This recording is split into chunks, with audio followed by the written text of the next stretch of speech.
ఉన్న బంగారాన్ని విడిపించి ఆ రోజు ఆన్లైన్ రేటుకే మేము కొంటాం. Sharma gold company. Hi hello, welcome to Suman TV. నేను మీ రోషన్. ప్రజెంట్ నాతో పాటు ఒక స్పెషల్ గెస్ట్ ఉన్నారు అనమాట. Is none other than Raj Kumar garu. Hello Raj Kumar గారు, నమస్తే. నమస్తే నమస్తే.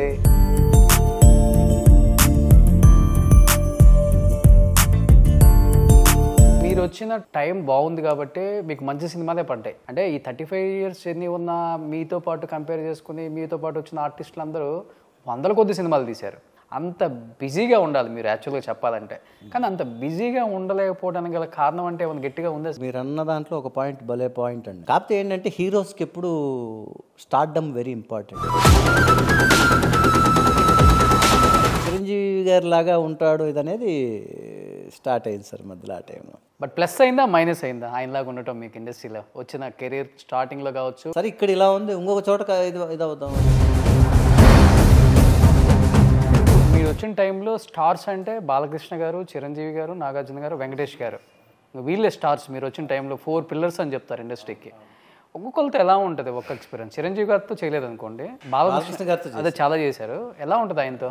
ఆయన ఎప్పుడైనా ఏదైనా కోపంగా ఉన్నాడు అది ఇదంటే మేమే దూరంగా ఉంటాం. లవ్ మ్యారేజ్ కదా మీరే?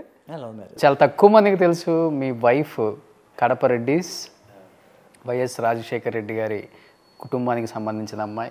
ఒక రాజశేఖర రెడ్డి గారి ఫ్యామిలీను వీళ్ళ ఫ్యామిలీ ఫ్రెండ్స్ అనమాట. ఏమి లేవా చేజింగ్లు? ఆ టైంలో దొరికింటే కైమా కొట్టేసిండేవాళ్ళు. ఇప్పుడు రిలేషన్ మెయింటైన్ చేస్తున్నారా జగన్ గారి ఫ్యామిలీతో, భారతి గారితో? ఇప్పటికీ మ్యారేజెస్ ఫంక్షన్స్ ఏదున్నా కూడా. పవన్ కళ్యాణ్ గారి గురించి మీ ఒపీనియన్ ఏంటి? ఇప్పుడు ఈరోజు డిప్యూటీ సీఎం ఆంధ్రప్రదేశ్కి. పవన్ కళ్యాణ్ గారు నేను ఆయన దగ్గరికి మ్యాథమెటిక్స్ ట్యూషన్కి వెళ్ళేవాళ్ళం అనమాట. ఓకే. నేను అక్కడికి వెళ్ళాం, ట్యూషన్ మేట్స్ అనమాట మేము. ధైర్యంగా ముందుకెళ్ళారు, ఆ స్వరాజ్య లక్ష్మిని సాధించుకున్నాడు ఆయన. ఒకటే మాట చెప్పాలి అంతే. అంటే కొంతమంది ఆర్టిస్టులు ఉంటారు, ఒకనొక టైం వచ్చేసరికి ఎన్నాళ్ళు ఉంటామో తెలియదు, డబ్బే మెయిన్ అనుకొని ఏదంటే అది ఒప్పుకొని సినిమాలు చేసేవాళ్ళు, సీరియల్ అంటే వాట్ ఎవర్ ఇట్ మేబీ చేసిన వాళ్ళు ఉంటారు. అంటే మీరు ఎలాంటి మైండ్ సెట్? డబ్బే ఇంపార్టెంట్ అంటే నేను ఇది చేయాల్సిన అవసరం లేదు సార్, వేరే చేయాలి. మైనింగ్ కన్నానా ఇంకోటి చెప్పండి మీరు. 2012-13 ఒక సినిమా తీసి దాదాపు 3-4 కోట్లు లాస్ అయ్యారు. యాక్చువల్గా నా వైఫ్ వద్దని చెప్పినా కూడా చేసిన పని అది. శోభన్ బాబు గారు one of the richest actor in south India అని చెప్తూ ఉంటారు కదా. సో మీరు ఉంటుంది కూడా ఆయన ఇంటి పక్కనే, ఎప్పుడు సలహా ఇవ్వలేదా? హైటెక్ సిటీ గ్లోబ్ లాగా కట్టారు కదా, అవును, అదొక్కటే ఉన్నిందనమాట. 1 kilometer కానీ మెయిన్ రోడ్డుకే 1 acre సార్, 3 లక్షలు. చూడండి సార్, చాలా బాగుంటుంది. ఈరోజు 1 acre స్థలం నాది ఉంటే ఆ 3 లక్షలు కూడా ఎలా అడిగాడు తెలుసా అండి అతను? అర్జెంటుగా 50,000 అవసరం ఉంది సార్, ఆ 50,000 ఇప్పుడు ఇచ్చేసేయండి, మిగతాది అంచెలంచెలుగా ఇచ్చుకుని రిజిస్ట్రేషన్ టైంకి మీరు ఇచ్చేసేయండి మిగతాది అన్నాడు. ఎంతమంది మీరు అసలు? నేను పెద్దవాడిని, తర్వాత చెల్లి, తర్వాత తమ్ముడు. బట్ చెల్లి తమ్ముడు ఇద్దరు చనిపోయారు. ఇద్దరు చనిపోయారు? ఎలా సార్? చెల్లి క్యాన్సర్, తమ్ముడు వచ్చేసి స్నేక్ బైట్. వాడి చావు కోసం ఆ ఇంటికి వచ్చి వాడు చనిపోయిన తర్వాత మళ్ళీ గాలి చేసి వెళ్ళిపోయినట్టుగా అయిపోయింది. థ్యాంక్ యూ సో మచ్ అండి. మీ Raj Kumar. Hi hello, welcome to Suman TV. నేను మీ రోషన్. ప్రజెంట్ నాతో పాటు ఒక స్పెషల్ గెస్ట్ ఉన్నారనమాట. 1980s 90s అమ్మాయిల కళల రాకుమారుడు is none other than Raj Kumar garu. Hello Raj Kumar గారు, నమస్తే. నమస్తే నమస్తే. సో ఎలా ఉన్నారు అని అడగక్కర్లేదు, అలానే ఉన్నారు. కాకపోతే కొంచెం సుండుండలు, లడ్డులు ఇవన్నీ బాగా పెడతారేమో. మా అక్క కొంచెం బొద్దుగా అయ్యారు అంతే.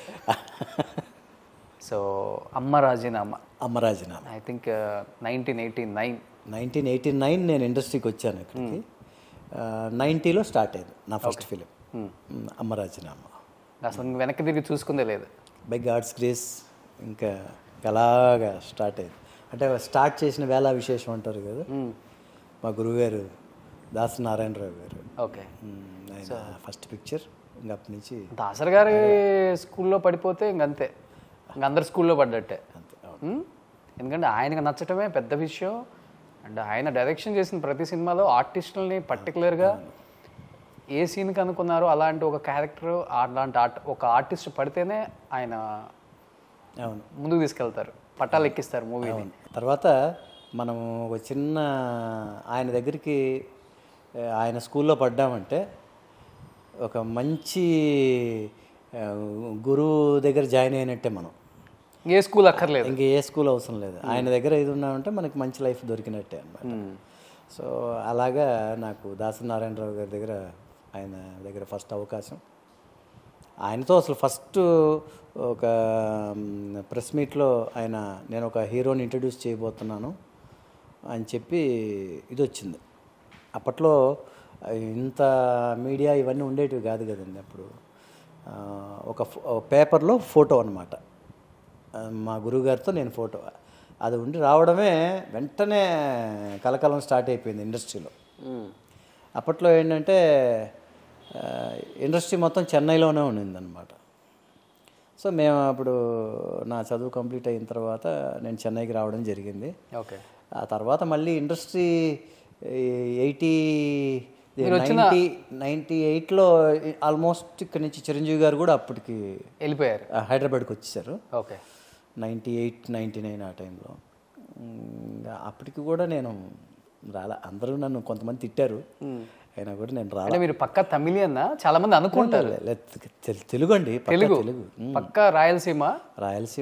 మా నేటివ్ ప్లేస్ వచ్చి అనంతపూర్ డిస్ట్రిక్ట్ గుంతకల్ అండి. గుంతకల్. ఓకే. నా వైఫ్ది వచ్చి కడప. మరి మీరు ఎందుకు హైదరాబాద్ షిఫ్ట్ అవ్వండి అంటే ఇష్టం లేదా? అలా అని కాదు, మెడ్రాస్ బాగా అలవాటు పడిపోయాను నేను. సో ఇంకోటి ఏంటంటే నాకు మెడ్రాస్లో ఉంటే మన ఆంధ్రాలో ఉన్నట్టు ఫీలింగ్గా ఉంటుంది. ఓకే. మీరు ఆల్ మిక్స్డ్ ఉంటారు ఇక్కడ. మిక్స్డ్ అని కాదు, మొత్తం మన తెలుగు వాళ్ళే ఉన్నట్టుగా, తెలుగు వాళ్ళ మధ్యలోనే ఉన్నట్టుగా ఉంటుంది అనమాట కల్చర్ ఇదంతా మొత్తం. తర్వాత ముఖ్యంగా టీ నగరు, కోడంబాకం, నుంగంబాకం ఇటు సైడ్ అంతా మన తెలుగు వాళ్ళు ఎక్కువ. ఓకే. అసలు ఎస్పెషలీ చెన్నైలో 60% నాకు తెలిసి తెలుగు వాళ్ళు ఎక్కువ ఉంటారు ఇక్కడ బాగా. బట్ మీరు వచ్చిన 10 yearsలోనే మంచి పీక్ స్టేజ్కి వెళ్ళిపోయారు కదా రాజ్ కుమార్ గారు. బట్ మరి హైదరాబాద్ రాకపోతే మనకు ఆఫర్లు అంతంత మాత్రమే, మనల్ని పెద్దగా పట్టించుకోరు డైరెక్టర్లు, హీరోలు. ఇది కొంచెం ఎక్కువైందిలే, హెడ్ వెయిట్ పెరిగిందిలే, హైదరాబాద్ షిఫ్ట్ అవ్వమంటే షిఫ్ట్ అవ్వలేదు, మనం ఎందుకు పిలవాలి, ఆడి నుంచి ఎవడు ఫ్లైట్లు వేస్తాడు, ఇక్కడ రూమ్లో ఎవడేస్తాడు, మనకు లేనిపోయిన తలకాయ నొప్పి, ఖర్చు ఎందుకు అది సైడ్ పెట్టడం జరిగిందా, లేకపోతే మీకు ఇచ్చిన? నేను ఎప్పుడు అలాంటి ఫేస్ చేయలేదు సార్ నేను. ఎందుకంటే నన్ను కావాలనుకున్న వాళ్ళు నన్ను ఖచ్చితంగా తీసుకుంటూ వచ్చారు ఇంతవరకు. అంటే అది నేను గర్వంగా చెప్పట్లేదు, అదే హ్యాపీగా ఫీల్ అవుతున్నాను. మొదట్లో మమ్మల్ని ఇక్కడి నుంచి తీసుకెళ్ళి ఎలాగో అక్కడ షూటింగులు చేసేవాళ్ళు, ఆ తర్వాత కూడా అలాగే తీసుకెళ్ళి చేశారు నన్ను. ఎక్కడ కూడా నేను అలాంటి ప్రాబ్లం ఫేస్ చేయలేదు. కాకపోతే ఏంటంటే ఇప్పుడు ఫర్ ఎగ్జాంపుల్ రామానాయుడు గారు, తమ్మారెడ్డి భరద్వాజ్ గారు, పెద్దలు కొంతమంది ఉన్నారు కదా సార్, వాళ్ళు ఏంటయ్యా ఇండస్ట్రీ అంతా ఇక్కడుంటే నువ్వు చెన్నైలోనే ఉన్నావు ఏంటి అనేది చిన్నగా నన్ను మందలిచ్చేవాళ్ళు నన్ను. సార్ నేను ఇంకా పిల్లల చదువులు ఇవన్నీ, తర్వాత మా మామయ్య గారు వాళ్ళ బిజినెస్లు కూడా ఇక్కడే ఉండేవి సార్. ఓకే. అవన్నీ మీరే చూసుకునేవాళ్ళు? నేను చూసుకోవడం అంటే ఇప్పుడు మా బావమరిది తర్వాత నా వైఫ్ వాళ్ళిద్దరూ ఇదనమాట. సో నా వైఫ్ కూడా one of the share holder ఆ బిజినెస్లో అనమాట. వాళ్ళు లేడీస్ బయట రారు కాబట్టి ఆవిడ తరఫున నేను ఈ అడ్మిన్ పనులని నేను చూసుకునేవాడిని అనమాట. Okay. Okay. So field work అంతా మా బ్రదర్ ఇన్లా చూసుకునేవాడు. అడ్మిన్ ఇదంతా ఆఫీసర్స్ని కలవడము, మినిస్టర్స్ని కలవడము, అలాంటిది ఏదనేది ఉన్నా కూడా అలాంటివన్నీ నేను చూసుకుంటుంటాను నేను. ఓకే. ఓకే. అంటే మీరు వచ్చిన టైం బాగుంది కాబట్టి మీకు మంచి సినిమాలే పడ్డాయి. కానీ ఈ 35 years ఈ కెరీర్లో చాలా తక్కువ సినిమాలు చేశాడనే చెప్పుకోవచ్చు. అంటే ఈ 35 years ఎన్ని ఉన్నా మీతో పాటు కంపేర్ చేసుకుని మీతో పాటు వచ్చిన ఆర్టిస్టులు అందరూ 100 కొద్ది సినిమాలు తీశారు. 200, 300, 500 కూడా టచ్ అయిన వాళ్ళు ఉన్నారు ఆర్టిస్టులు. అంటే ఒక్కొక్క రోజు 2 షిఫ్ట్లు, 3 షిఫ్ట్లు, 5 షిఫ్ట్లు కూడా చేశారు కొంతమంది. అంత బిజీగా ఉండాలి మీరు యాక్చువల్గా చెప్పాలంటే. కానీ అంత బిజీగా ఉండలేకపోవడానికి గల కారణం అంటే ఏమైనా గట్టిగా ఉందా సార్? కారణం అంటే ఏంటంటే ఇప్పుడు మీరు అన్న దాంట్లో ఒక పాయింట్, భలే పాయింట్ అండి. ఇప్పుడు మేము వచ్చినప్పుడు ఇండస్ట్రీ, నేను వచ్చిన టైంలో మేమందరం ఒక బ్యాచ్ ఉన్నాం ఆ టైంలో. నేను, శ్రీకాంత్, మన శ్రీకాంత్, ఇక్కడ తమిళ్లో విక్రమ్, తర్వాత అజిత్, తర్వాత తిరుడా దొంగ ఆనంద్.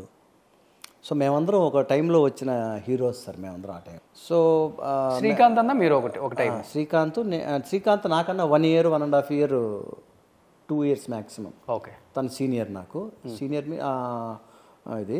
తర్వాత ఆ గ్యాప్ నేను వచ్చాను. తర్వాత ఇంకా విక్రమ్ ఇక్కడ అప్పుడే వచ్చిన హీరో అనమాట. అజిత్ కూడా అదే టైంలోనే వచ్చాడు. ఇంకా మన ఆనంద్ అంటే దొంగ టైంలో ఇది వచ్చాడు అనమాట. ఓకే. సో మేమందరం ఇప్పుడు నేను విక్రము మేమందరం ఏంటంటే మన నడిగర్ సంఘం కళా మాస్టర్ కోరియోగ్రాఫర్ దగ్గర మేము డ్యాన్స్ క్లాస్లో మేమందరం కొలీగ్స్ అనమాట. మేము కలిసి ఇది చేస్తునేవాళ్ళం అనమాట. నా ఫస్ట్ తమిళ్ పిక్చరు నేను అజిత్ కలిసి యాక్ట్ చేసాం. తెలుగులో పరువు ప్రతిష్ఠ సినిమా. పరువు ప్రతిష్ఠలో సుమన్ గారు నేను హీరోలు అనమాట. సురేష్ కూడా ఉండేవాడు అందులో. సో తమిళ్లో సుమన్ గారి వేషం నేను చేశాను, నేను చేసిన వేషం అజిత్ చేశాడు అనమాట ఇక్కడ. Okay. Same director VC Guhanathan గారు. దానికి ప్రొడ్యూసర్ వచ్చేసి మన ప్రతాప్ ఆర్ట్స్ రాఘవ గారు ఇక్కడ. ఓకే. సో నా ఫస్ట్ తమిళ్ ఫిలిమే మంచి సిల్వర్ జూబ్లీ ఫిలిం అది. నేను అజిత్ చేసాం అనమాట. తర్వాత విక్రము నేను తెలుగులో బంగారు కుటుంబం ఇవన్నీ చేసాం. ఇంకో పిక్చర్ ఆకాంక్షను ఒకటి చేసాం. సో 2 పిక్చర్ కలిసి వర్క్ చేసాం అనమాట. సో ఇట్లాగా ఆ టైంలో ఒక ఇది వచ్చింది. కానీ నాకేంటంటే ఈ చిరంజీవి గారి లాగా ఉంటాడు ఇదనేది స్టార్ట్ అయింది సార్ మధ్యలో. ఆ టైంలో దానివల్ల సినిమాలు తగ్గిపోయాయి. సినిమాలు తగ్గిపోవడం కాదు, వస్తానే ఉన్నాయి. కాకపోతే ఏంటంటే హీరోస్కి ఎప్పుడు స్టార్డమ్ వెరీ ఇంపార్టెంట్ అండి. హీరోస్కి ఎస్పెషల్లీ స్టార్డమ్ చాలా ఇంపార్టెంట్. మనం ఏం చేసినా కూడా అదే ఇది కనిపించడము ఇవన్నీ ఏంటంటే నాకు కొంచెము ఒకలాగా అనిపించింది. మనం ఏం చేస్తున్నా అదే వస్తుంది, ఆ పేరే వస్తుంది మనకి. లేదు ఇదే కష్టం మనం వేరే స్టేట్లో పడదామనేసి నేను కర్ణాటకకి వెళ్ళడం జరిగిందనమాట. దేవుడి దయ వల్ల కర్ణాటకలో కూడా అక్కడ ప్రేక్షకులందరూ నన్ను చాలా బాగా ఆదరించారు. వరుసగా 6 ఫిలిమ్స్ నేను చేశాను అక్కడ, 6 సినిమాలు. కాకపోతే ఏంటంటే నేను చేసిన 6 సినిమాలు కూడా మన family type of subjects sir.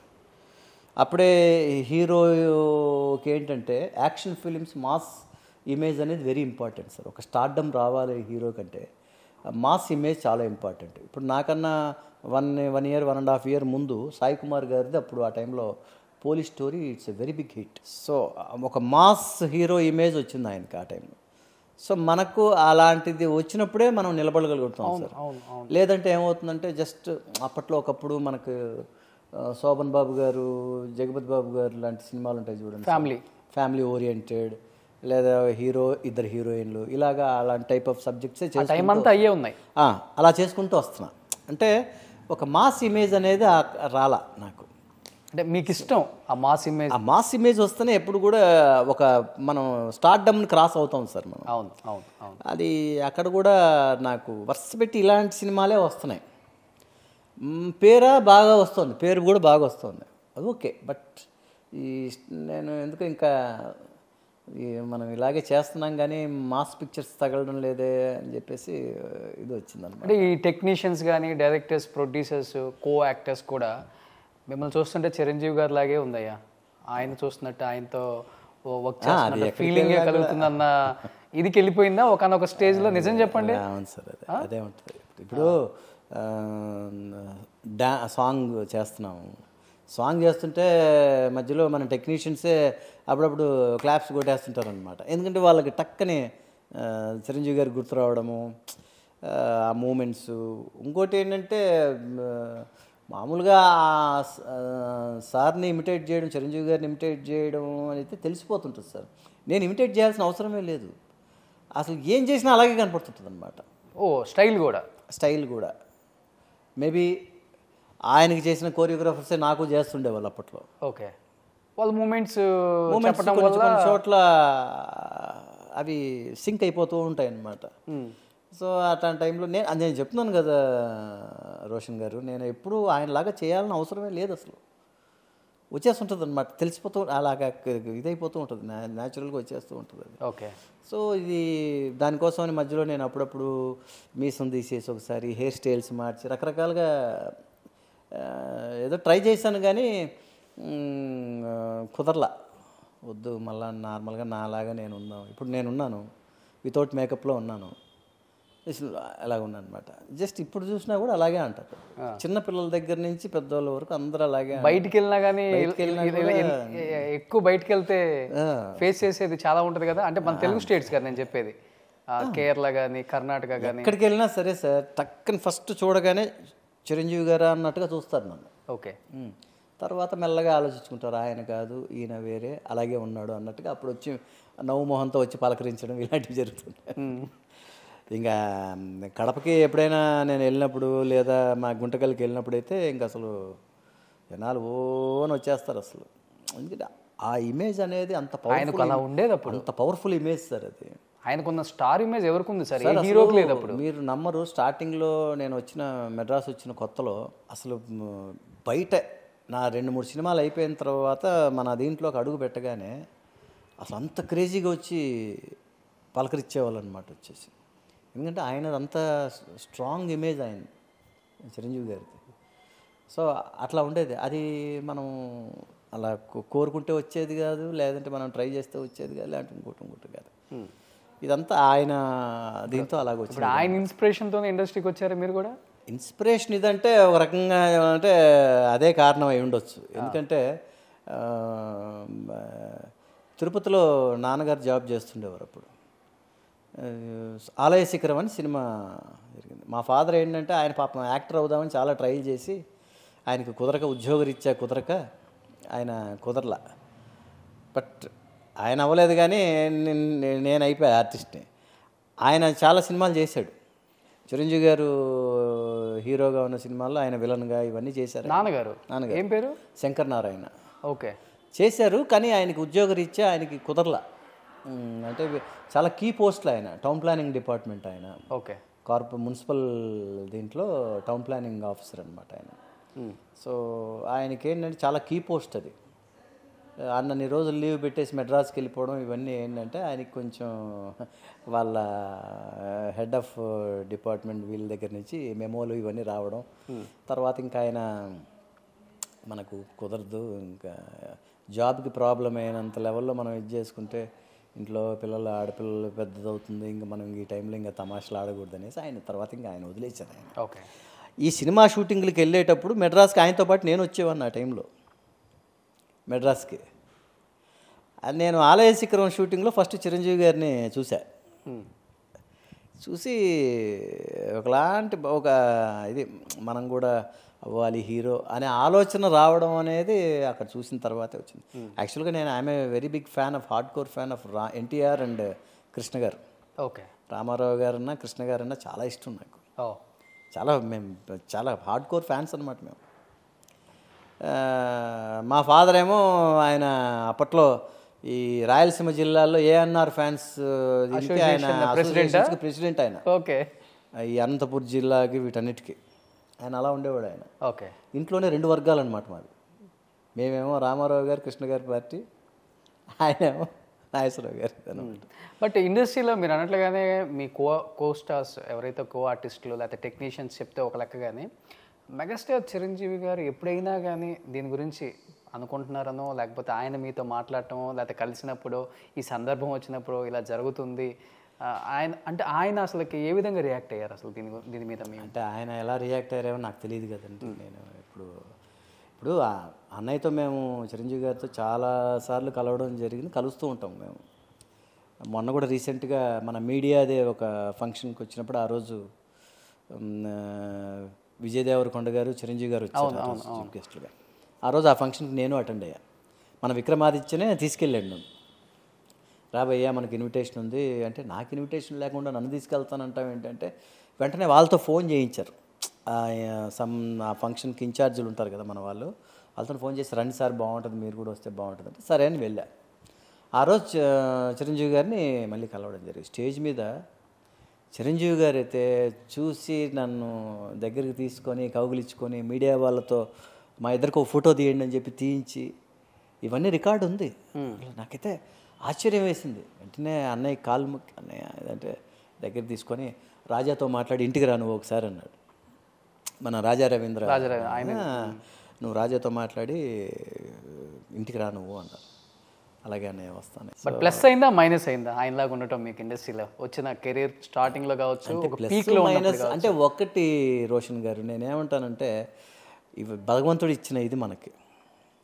So మనం అదృష్టమా దురదృష్టమా అని మనం అనుకున్నామంటే అసలు మనం ఇంతకాలం చేసిన దానికి వాల్యూనే ఉండదు.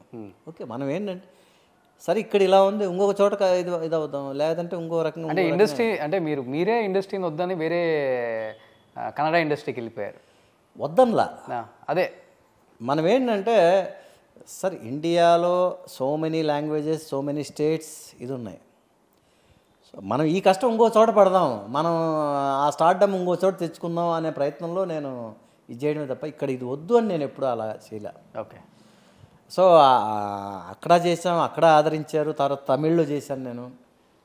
ఈ లోపల ఏంటంటే నాకు మన టీవీ ఇండస్ట్రీ నుంచి అప్పటికే నాకు చాలాసార్లు పిలుపు వస్తానే ఉన్నాను.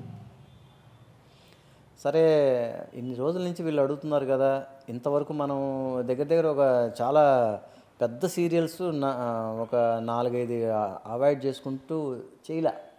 అంటే టీవీ ఇండస్ట్రీ ఇంత ఫ్లరిష్ అవుతుందని నాకు తెలియదు అప్పట్లో. ఓకే. సో బట్ తర్వాత నా మిస్సెస్ ఇన్నిసార్లు అడుగుతున్నారు కదా వాళ్ళు, తర్వాత ఈ మధ్యన సీరియల్స్ అన్నీ చాలా బాగున్నాయి. అప్పుడు ఒక 3-4 సీరియల్స్ వీళ్ళు రెగ్యులర్గా ఇంట్లో చూస్తూ ఉండేవాళ్ళు లేడీస్.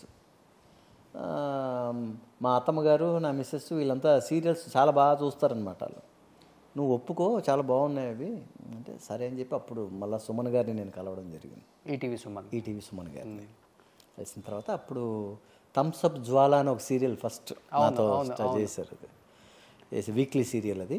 ఇంకా ఆ తర్వాత అది జరుగుతుండగానే ఇమ్మీడియట్గా విధి, తర్వాత ఇంకా సుఖదుఖాలు, ఇంకా వరుసగా ఈటీవీలో మనోయజ్ఞం మన రాఘవేంద్రరావు గారు, పవిత్ర, తర్వాత పవిత్ర బంధం, జెమినీ, ఈ 2 ఛానల్సే ఉండేటివి అప్పట్లో, జెమినీ అండ్ ఈటీవీ.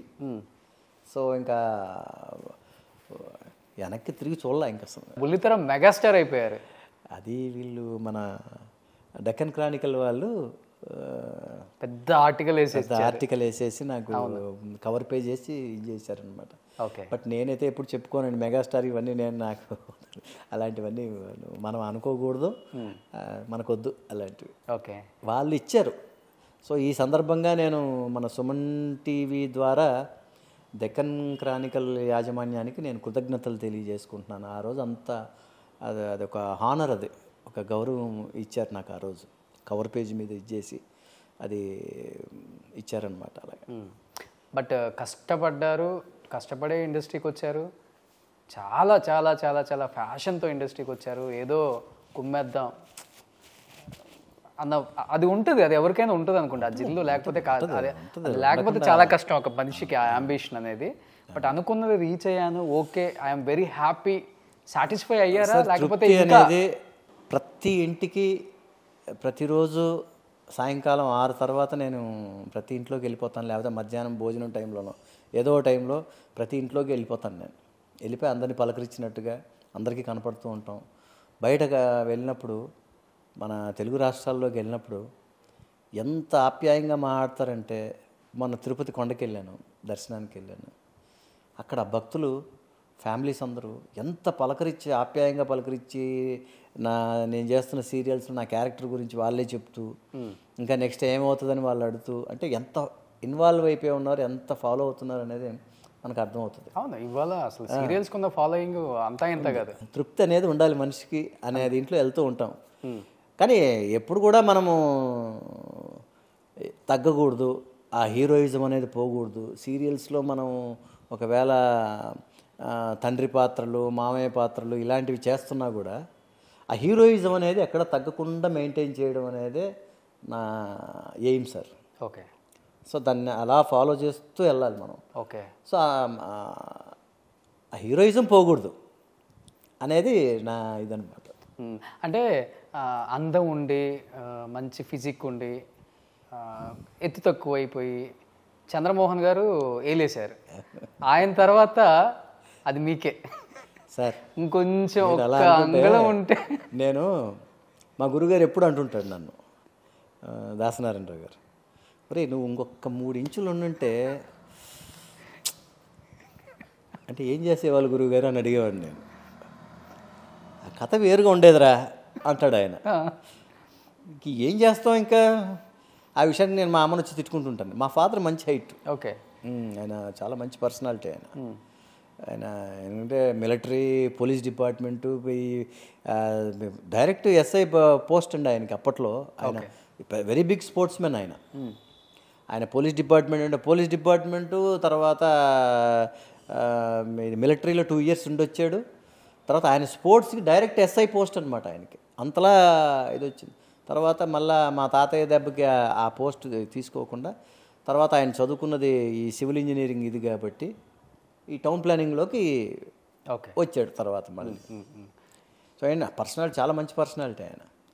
మా అమ్మ కొంచెం షార్ట్గా ఉండేదన్నమాట మా అమ్మ. ఓకే, అమ్మ పోలికి వచ్చింది. నేను అంటే ఇద్దరు మిక్సింగ్, నేను అదేదో ఇది చెప్తారు కదా ఇద్దరు, మా అమ్మ నాన్న ఇద్దరు మిక్స్ అయి ఉంటాను నేను. బట్ ఎక్కువ ఏ హీరోయిన్ కాంబినేషన్ అప్పుడు చాలా ఇబ్బందిగా ఉంటుంది హైట్ అంటే? సరదాగా మాట్లాడుకుంటే చాలా బాగుంటుంది. నేను ఓపెన్గా చెప్తున్నాను. ఇప్పుడు శోభన గారితో వరుసగా 3 సినిమాలు చేశాను నేను. ఆవిడ కొంచెం హైట్ మనిషి.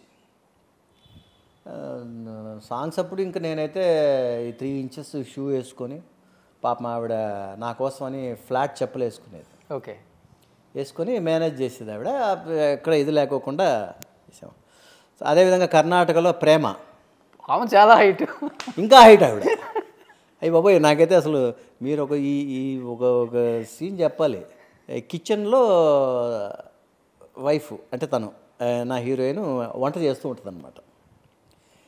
పొద్దున్నే వీడు ఆ లుంగి పైన జుబ్బా అది వచ్చి వెనకాల నుంచి వాటేసుకొని, అది ఒక చిన్న రొమాంటిక్ సీను.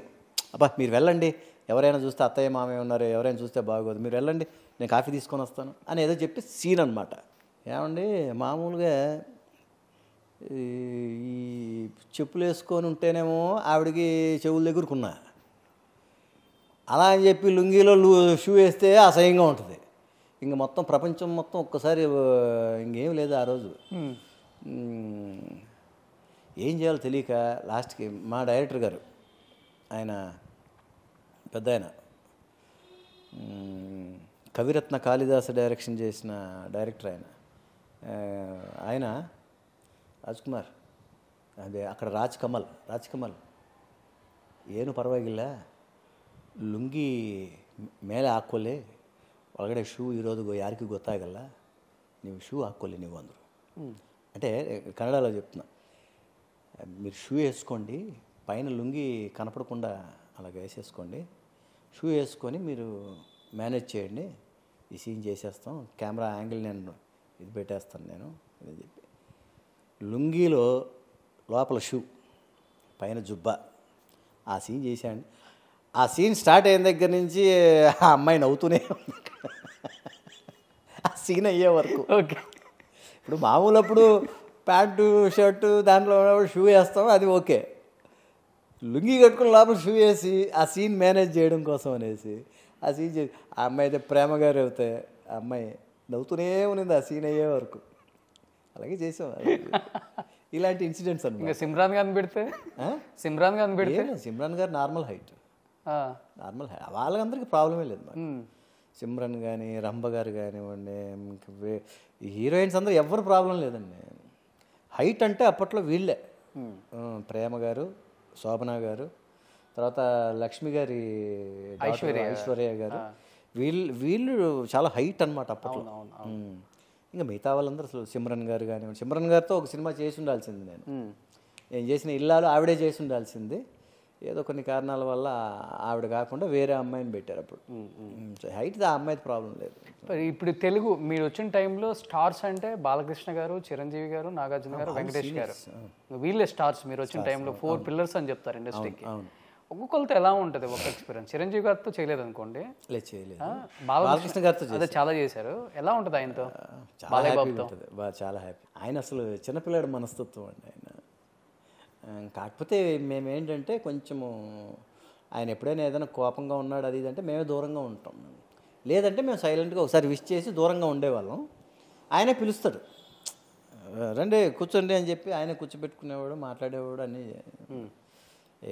అట్లాగే ఏమి జరగదు. ఆయన ఏదైనా సీరియస్గా ఉన్నాడంటే మాకే అర్థం అవుతుంది, దూరం నుంచి మేము దగ్గరికి వెళ్ళాం. ఆ టైంలో కొంచెం దూరంగా ఉంటాం మేము. ఓకే, తర్వాత ఆయనే పిలుస్తారు, పిలిచినప్పుడు వెళ్ళి మాట్లాడు. సో మ్యాక్సిమం అందరితో ఒక సపోర్టింగ్ క్యారెక్టర్, ఒక తమ్ముడు క్యారెక్టర్ చేస్తున్నారు. ఒక్క చిరంజీవి గారితో ఎందుకు యాక్ట్ చేయలేదంటే ఏమని చెప్తారు రాజ్ కుమార్ గారు? కుదరలేదు.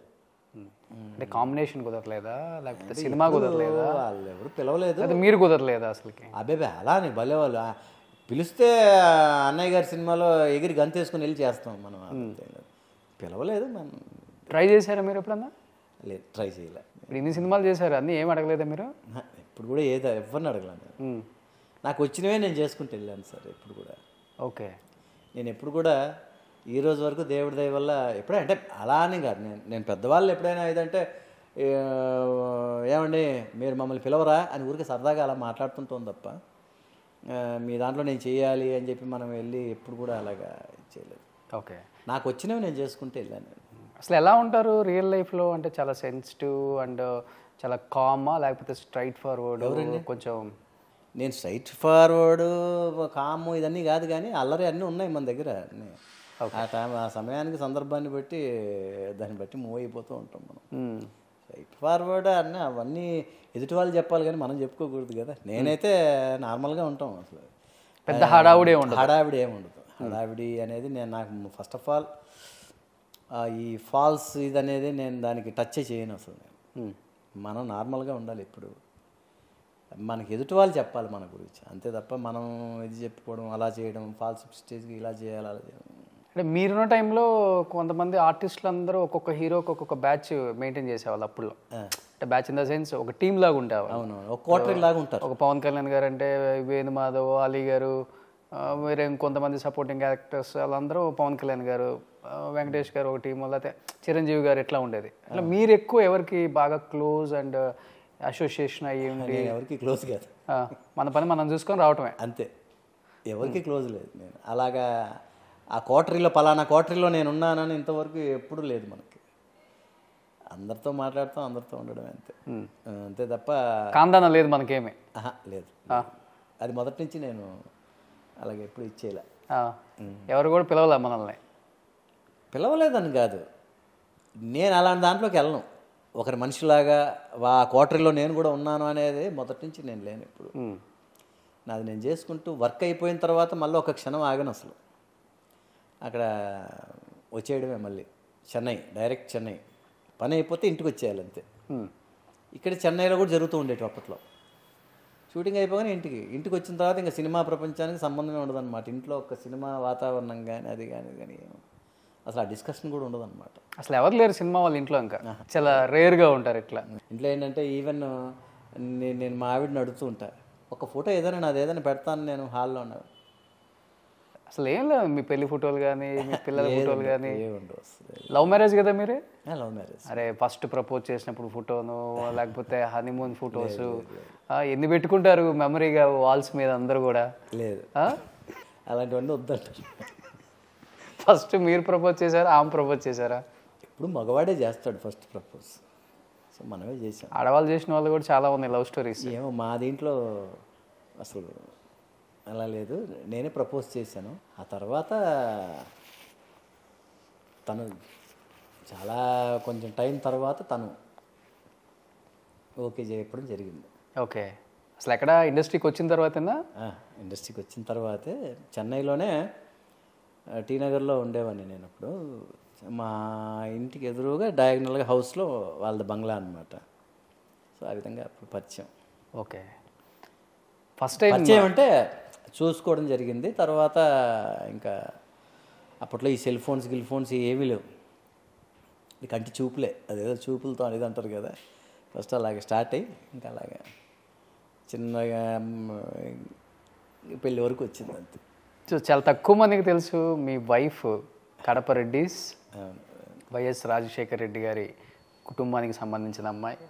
వాళ్ళ దగ్గర బంధువులు రాజశేఖర రెడ్డి గారి ఫ్యామిలీను, వీళ్ళ ఫ్యామిలీ సిఎంఆర్ ఫ్యామిలీ, తర్వాత కందుల ఓబుల్ రెడ్డి గారి ఫ్యామిలీ, వీళ్ళందరూ ఫ్యామిలీ ఫ్రెండ్స్ అనమాట కడపలో. ఓకే. అంటే ఈ ముగ్గురే అప్పుడు మైన్ ఓనర్స్ జిల్లాలోనే. మైన్ మామయ్య, మా మామయ్య గారు బలరాం రెడ్డి గారు, సీఎం బలరాం రెడ్డి అంటారు ఆయన. ఓకే. ఎక్స్ జిల్లా పరిషత్ చైర్మన్ కడప. ఓకే. రామారావు గారి టైంలో తెలుగుదేశంలో 2 టర్మ్స్ జెడ్పీ చైర్మన్ ఆయన. ఓకే. అంటే ఇప్పుడు మన తులసిరెడ్డి గారు ఉన్నారు కదా. అవునవును. తులసిరెడ్డి గారికి ముందు మా మామయ్య గారి తర్వాత జెడ్పీ చైర్మన్ అయింది తులసిరెడ్డి గారు. ఓకే.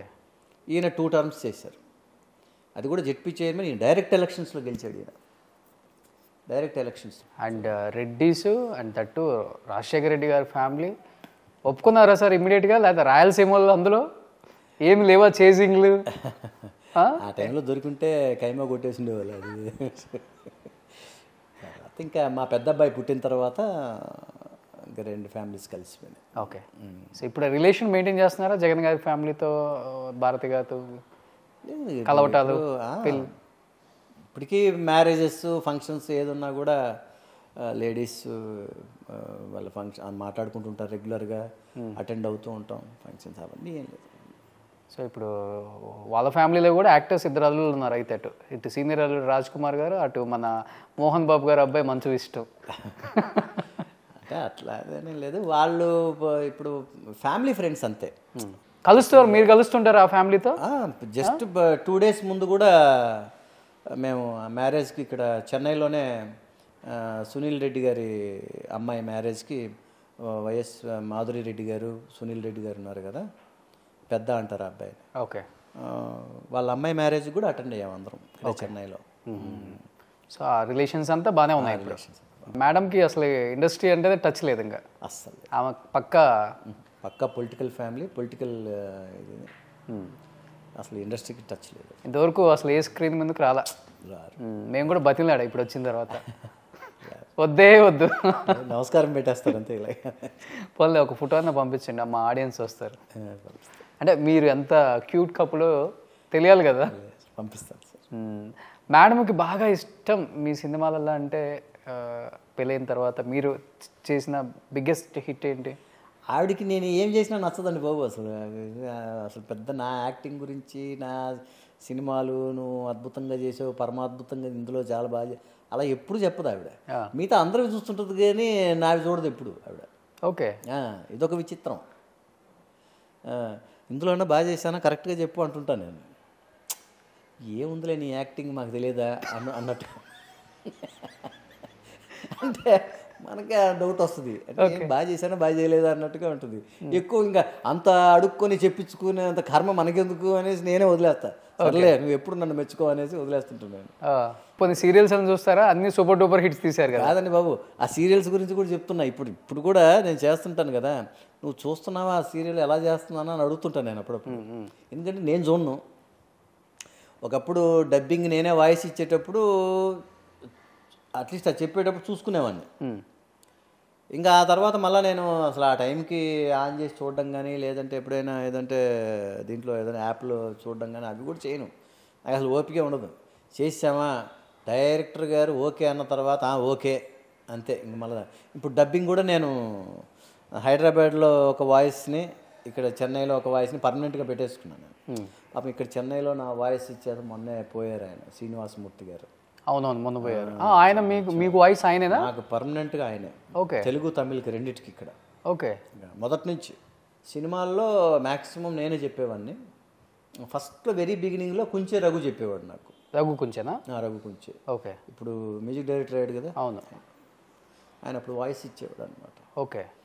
తర్వాత కొన్ని సినిమాలకు రత్నకుమార్ చెప్పాడు, మన ఘంటసాల గారు అబ్బాయి చెప్పాడు. కొన్ని వాయిస్లు నేను, అంటే నా వాయిస్ అప్పట్లో ఇండస్ట్రీకి వచ్చిన కొత్తలో సాఫ్ట్ ఉంటుంది. సాఫ్ట్ అనేది కాదనమాట. అందరూ నీ వాయిస్ అసలు ఎక్కట్లేదే బాబు, మైక్లోకి కూడా రావట్లేదే బాబు అనేవాళ్ళు. నేను ఇంత ఇదిగా ఉందా ఘోరంగా నా వాయిస్ అని చాలా బాధపడిపోయేవాడు. అట్లీస్ట్ నా వాయిస్ అని నా ఇది ఉంటుంది కదా సార్, నా ఐడెంటిటీ ఉంటుంది కదా, అట్లాగన్నా చెప్పించుకుంటే ఆడడం లేదమ్మా, వద్దమ్మా అనేవాళ్ళు. ఆ హీరోకి ఉండాల్సిన వాయిస్ లేదమ్మా నీకు అనేవాళ్ళు. ఓకే. సరే అని చెప్పి ఇంకా బలవంతంగా ఒకసారి నేను చెప్పినా కూడా మళ్ళీ చూస్తే రిలీజ్ టైం నా వాయిస్ ఉండేది కాదు. ఓకే.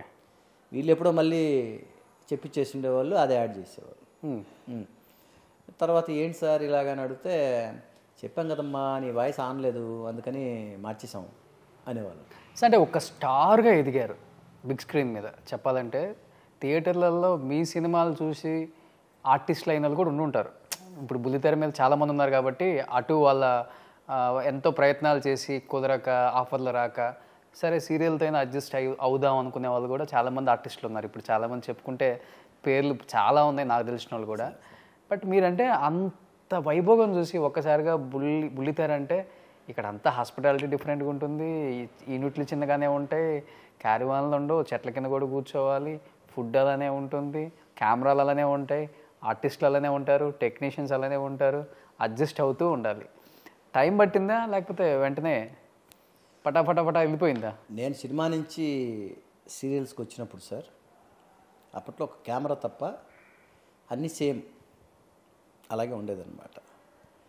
ఇంకొక విషయం ఏంటంటే ఈ మధ్యన ఆ కెమెరాలు కూడా సినిమా కెమెరాలే అంటే వాడుతున్నారు. అప్పుడు మీరు తీసిన సీరియల్స్ ఫస్ట్లో తీసినవి బ్యానర్స్ పెద్దవి, ఈటీవీ వాళ్ళు, ఈటీవీ, తర్వాత ఇక్కడ చెన్నైలో ఉన్న టాప్ నేను బాలాజీ చేయని- టెలిఫిలిమ్స్, నేను చెప్తున్నాను రాడాన్ మీడియా, రాడాన్ మీడియా, వీళ్ళు తీశారు. బాలాజీ టెలిఫిలిమ్స్, తర్వాత Hansa vision, vista vision, AVM productions, ఇంకా ఒకటేంటి సార్, ఇంకా నేను చేయని బ్యానర్ అంటూ లేదు ఇక్కడ. అదే యూటీవీ, అటు బాంబే బ్యానర్స్ చేసాము, ఇటు south Indian all top banners చేసాం. ఇప్పుడు ఒక సినిమా ఒక సీరియల్ హీరో చేసినది కూడా ప్రొడక్షన్ స్టార్ట్ చేశారు సార్. అప్పట్లో నేను ఇక్కడ ఉండి చెన్నైలో ఉండి ప్రతి సీరియల్ హిట్ ఇచ్చిన నేను చేసిన సీరియల్స్ అన్ని హిట్ సార్. ఇక్కడ నేను చెన్నైలో చేసినవన్నీ, నేను చేసిన బాలాజీ టెలిఫిలిం సీరియల్స్ అన్నీ హిట్ అయినాయి. అసలు ఒక్కటి కాదు, నేను చెన్నైలో ఉండి అన్ని హిట్లు ఇచ్చాను.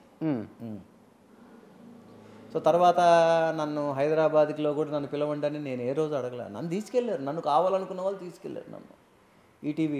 ఈటీవీ నన్ను మొదటి నుంచి ఆదరిస్తూనే వచ్చింది. నన్ను మొదటి నుంచి నన్ను అసలు టీవీ ఇండస్ట్రీలోకి ఒక రకంగా తీసుకొచ్చిందే ఈటీవీ వాళ్ళు. అవును. తర్వాత అసలు టీవీలోకి వెళ్తే నువ్వు స్టార్ అవుతావు అని చెప్పింది నాకు చలపతిరావు గారు. నిజంగా ఆయనకి ఈ సందర్భంగా అప్పుడు ఏంటంటే వాళ్ళకి అటు సినిమాలు ఇటు సీరియళ్ళు రెండు జరుగుతుంటాయి కాబట్టి అటు ప్రొడక్షన్ ఫుడ్ ఇటు వచ్చేస్తుంది కూడా ఈటీవీ వాళ్ళది కూడా. కానీ ఇప్పుడు ప్రొడక్షన్లు అన్నీ అయ్యాదు కదా మీరు చేసే. ఇప్పుడు ప్రొడక్షన్లకి కంపేర్ చేస్తే అప్పటికి ఇప్పటికి నక్కకి నాగలోకి అనుకున్న తేడా ఉంది. అట్లాగేం లేదండి, అన్నీ ఒకటే. సమయాన్ని బట్టి కొంచెం ఏదో మార్పులు చేర్పులు ఏదో అవుతుంటాయి కానీ అంతా ఒకటే అండి. ఇంకా కొన్ని ఏంటంటే మనము ఆ సిచ్యువేషన్ బట్టి అడ్జస్ట్ అయిపోతూ వెళ్ళిపోతూ ఉండాలండి. మనకు అది లేదా ఇది లేదా అని మనం మాట్లాడామనుకోండి అది కూడా ఉండదు. అందుకని మనం ఏం అడగాలో ముందే మాట్లాడుకోవాలి సార్. నేను ఇది చేస్తున్నాను, ఇది ఒప్పుకున్నాను, ఇదంటే వాళ్ళు నా ఇష్టాలని వాళ్ళు ఒప్పందం చేసుకున్న తర్వాత నన్ను పెట్టుకుంటారు. అది మనం డే 1 నుంచి అదే ఫాలో అవుతాం మనం. ఇప్పుడు నేను ఉన్నానంటే నా ఇది కొన్ని ఉంటాయి సార్, అవి స్టార్టింగ్లోనే మాట్లాడుకుంటాను, అది అలాగే ఫాలో చేస్తాను లాస్ట్ వరకు. ఓకే. సో అది వాళ్ళు ఒప్పుకున్న తర్వాత నన్ను పెట్టుకుంటారు వాళ్ళు. అంటే ఈ అడ్జస్ట్ అవ్వటం అనేది చిన్నప్పటి నుంచి అలవాట? ఎందుకంటే లక్షల చెక్కులు తీసుకొని లక్షలతో బతకటం చూశారు. సీరియల్స్కి వచ్చిన తర్వాత చిన్న చెక్కులు, చిన్న వేల రూపాయల చెక్కులు అందుకొని 1000 రూపాయలతో అడ్జస్ట్ అది చూసాం, ఇది చూసాం, అది చూసాం, ఇది చూసాం. ఓకే. అందుకే చెప్తున్నాను కదా సార్, సినిమా అనేది సినిమా కథ వేరు, సీరియల్ అనేది సీరియల్ కథ వేరు. ఇంకా అంతే. కాకపోతే ఏంటంటే ఇక్కడ ఒక ఆర్టిస్ట్కి తృప్తి. డబ్బు పరంగా ఆలోచిస్తే మీరు సినిమాకి దీనికి అసలు కంపారిజనే లేదండి. అంటే కొంతమంది ఆర్టిస్టులు ఉంటారు, ఒక టైం వచ్చేసరికి, ఒక దశ వచ్చేసరికి మనం ఎన్నాళ్ళు ఉంటామో తెలియదు, డబ్బే మెయిన్ అనుకొని ఏదంటే అది ఒప్పుకొని సినిమాలు చేసేవాళ్ళు, సీరియల్ అంటే వాట్ ఎవర్ ఇట్ మేబీ చేసిన వాళ్ళు ఉంటారు. అంటే మీరు ఎలాంటి మైండ్ సెట్? డబ్బే నాకు ప్రాధాన్యత, డబ్బు కోసం ఏదైనా చేస్తా, ఎలాంటి రోల్ అయినా ఓకే అని వెళ్ళిపోయారా? నేను ఎప్పుడు అలా చేయలే. అలాంటి పరిస్థితి వస్తే డబ్బే ఇంపార్టెంట్ అంటే నేను ఇది చేయాల్సిన అవసరం లేదు సార్, వేరే చేస్తాను నేను. అసలు మీ దగ్గర చాలా ఉంది. మా బిజినెస్ నేను చూసుకున్నా సార్, అదే మావి మేము చూసుకుంటే చాలు. మాకున్నవి మేము కరెక్ట్గా చూసుకుంటే హ్యాపీగా మాకు, మా పిల్లలకు, వాళ్ళందరికీ ఏమేమి చేయాలో అన్నీ చేసేస్తాం. 10 తరాలకు ఉంది. అట్లని కాదు, అలా 10 తరాలు తరతరాలని కాదు సార్. మనం డబ్బే ప్రాముఖ్యత అనుకుంటే కనుక ఆ బిజినెస్లు చేసుకోవచ్చు. మైనింగ్ బిజినెస్ కన్నానా అండి? మైనింగ్ కన్నానా? ఇంకోటి చెప్పండి మీరు. అంతే కదా మరి. అది ప్రధానం కాదు మనకి. మనం చేసే పనిలో మనకు తృప్తి, మనం అంతే. డబ్బుతో కొలమానం వేసుకోకూడదు సార్. అలా డబ్బుతో ఇదంటే కనుక సినిమా తర్వాతనే ఏదైనా సరే, సినిమాని మించి లేదు. ఇంకా మనం సినిమా కాదు ఇలాగా అని వచ్చినప్పుడు దీంట్లో ఇది కథ వేరుగా ఉంటుంది అనమాట. ఓకే. డబ్బే అనుకున్న రోజు మాత్రం నేను ఇక్కడ ఉండను సార్, నేను వేరే చేసుకుంటాను సార్. మీ టైంలో ఉన్న ఆర్టిస్టులు, ఎందుకంటే ఆ డబ్బు ఎలా వస్తుంది, ఎంత కష్టపడితే వచ్చిందో తెలుసు కాబట్టి ప్రొడక్షన్ మటుకు చేయరు. ఏ హీరో తొందరగా సాహసం చేసి మనం డబ్బులు పెట్టి సినిమా తీద్దామే మనం ఎందుకు చేతులు కాల్చుకోవటం అనేది ఎక్కువ ఆలోచిస్తారు. అలాంటివి మీరు 2013 ఒక సినిమా తీసి దాదాపు 3-4 కోట్లు లాస్ అయ్యారు. 3 crores. ఆ పెయిన్ పక్కన పెడితే ఆర్థికంగా ఏమైనా ఇబ్బందులు పడ్డారా? అంతవరకు సంపాదించింది ఒక్కసారిగా ఒక సినిమాతో మటాష్ 30 సంవత్సరాలు అంటే డబ్బు 3 కోట్లు అంటే ఆ రోజుల్లో 2013లో నేను అప్పట్లో ఇక్కడ చెన్నైలో ల్యాండ్ కొనేసి ఉంటే కనుక ఈరోజు అది ఆటోమేటిక్గా ఈ 10 సంవత్సరాలు 30 కోట్లు అయిపోయింది మినిమం. అవును, నేను ఊరికే చెప్తున్నా 30 కోట్లు అనేది ఈజీగా అయిపోయింది. అది చిన్న మిస్టేక్ అది యాక్చువల్గా. నా వైఫ్ వద్దని చెప్పినా కూడా చేసిన పని అది. అందుకే మామూలుగా జనరల్గా అందరూ పెళ్ళాన్ని చెప్తే వినాలా అంటుంటారు. పెళ్ళాన్ని చెప్తే వినాలి అని నేను గంటాపదంగా అప్పుడు అర్థమైంది. ఖచ్చితంగా సీరియల్ ప్రొడక్షన్ స్టార్ట్ చేసేసి ఉంటే ఆ టైంలోనే ఇవాళకి ఈ 10-11 సంవత్సరాల్లో నేను ఒక 5-6 సీరియల్స్ అన్న ప్రొడ్యూస్ పెద్ద బ్యానర్ అయ్యేది కదా. పెద్ద బ్యానర్ కూడా ఎస్టాబ్లిష్ అయిపోయింది. మీకు పేరు ఉంది కాబట్టి. అవును, నేను అది చేయకుండా సినిమా చేయడం అనేది మిస్టేక్. ఆ సినిమా బాగా వచ్చింది, అయితే బాగా వచ్చింది, మంచి పేరు వచ్చింది. సినిమా మనం ఎక్కడ కూడా కాంప్రమైజ్ అవ్వకుండా రిలీజ్ చేసాం మొత్తం. అప్పుడు కంబైన్డ్ స్టేట్, అప్పుడు ఆంధ్ర, తెలంగాణ, సీడెడ్ మొత్తం 3 ఏరియాల్లో మంచి డిస్ట్రిబ్యూటర్స్ కూడా మనకి అరే మన కుర్రోడు, మన హీరో, మన రాజ్ కుమార్ సినిమా చేసుకుంటున్నాడు ఫస్ట్ టైం అని చెప్పి అందరూ అన్ని వాళ్ళు నన్ను ఎంకరేజ్ చేశారు. ఇటు డిస్ట్రిబ్యూటర్స్, ఇండస్ట్రీ మొత్తం బాగా సపోర్ట్ చేసింది. బాగా అన్నీ చేసాం. నేను కూడా ఎక్కడ కాంప్రమైజ్ అవ్వకుండా పబ్లిసిటీ కానివ్వండి, అటు థియేటర్స్ కానివ్వండి, సినిమాని సినిమా పద్ధతిగా మనం ప్రాసెస్ ఏంటని ఆ ప్రొసీజర్ ప్రకారం చేసాం మనం. ఓకే. ఇంకా తర్వాత మనకు డబ్బులు వచ్చినాయా పోయినాయా, సినిమా ఆర్టిస్ట్గా నాకు మంచి పేరు వచ్చింది. కొన్ని కారణాల వల్ల ఆ టైంలో కొంచెం సినిమా డిస్టర్బ్ అయింది కొంచెం. అంటే మీ టైంలో ఉన్న ఆర్టిస్టులు పీక్ స్టేజ్ చూసిన తర్వాత ఇప్పుడు మీలాంటి వాళ్ళు ఒక డెసిషన్ తీసుకొని బుల్లితెరకు వచ్చేసారు. బట్ కొంతమంది ఏంటంటే ఈ బుల్లితెరకు వస్తే మళ్ళీ సినిమా ఆఫర్లు రావేమో, ఆ వచ్చే అరాకొరా క్యారెక్టర్స్ కూడా కట్ చేస్తారు, ఎవరు పిలవరు. ఎందుకంటే ఆల్రెడీ సీరియల్స్ చేసిన ఫేసెస్కి సినిమాకి పెద్దగా ప్రాముఖ్యత చూపించరు డైరెక్టర్స్, ప్రొడ్యూసర్స్ అనేది. బాగా అక్కడ ఎక్కడ బాగా నానింది అదే జరుగుతుంది. బట్ మీరు డిసిషన్ తీసుకున్నప్పుడు అనుకున్నారా సార్ సినిమాకి నన్ను పిలవరు, ఇంకా ఇదే లాస్ట్ అండ్ ఫైనల్ ఏదైతే అదైంది? లేదు లేదు. ఎందుకంటే మీ తర్వాత ఏ సినిమా చేయలేదు పెద్దగా. చేసాం, అయ్యో చాలా సినిమాలు అంటే పర్టికులర్గా ఇంకా సినిమా తర్వాత సినిమా అనేది చేయలే. అప్పుడప్పుడు వచ్చినట్టు చేసుకుంటూ వచ్చాను తప్ప ఇంకా దీంట్లో బిజీ అయిపోయాను సార్ నేను. ఇంకా కాకపోతే ఏంటంటే మీరు అన్నట్టుగా ఇంకా సీరియల్స్లోకి వెళ్ళిపోతే సినిమాకి నన్ను పిలవరు అనేది నా మైండ్లోకి ఎప్పుడు రాలే నాకు. ఓకే. సీరియల్స్కు నేను సినిమా ఎవరో ఒకరు చెప్పి భయపిస్తారు కదా చెప్పడానికి. నేను అలాంటివన్నీ అసలు ఒక్కటి సార్, మన మీద మనకు నమ్మకం ఉండాలి. ఇప్పుడు కొంతమంది నేను ఆర్టిస్టులను చూస్తుంటా, కొంతమందిని అంటే మనం ఒక్కసారి వెనక్కి తిరిగి ఆలోచించి ఒక్కసారి అన్ని చరిత్రను ఒక్కసారి అలా చూసుకుంటే కొంతమందిని మనం మన ట్రావెలింగ్లో ఎంతోమందిని చూస్తూ ఉంటాం, రకరకాల మనుషుల్ని. అరే నాకన్నా బాగున్నాడు, నాకన్నా ఎత్తున్నాడు, నాకన్నా అందంగా ఉన్నాడు, నాకన్నా బాగున్నాడు, నాకన్నా ఇది అనే లోపల వీడిని పెట్టుకుంటే మనం తగ్గిపోతాం.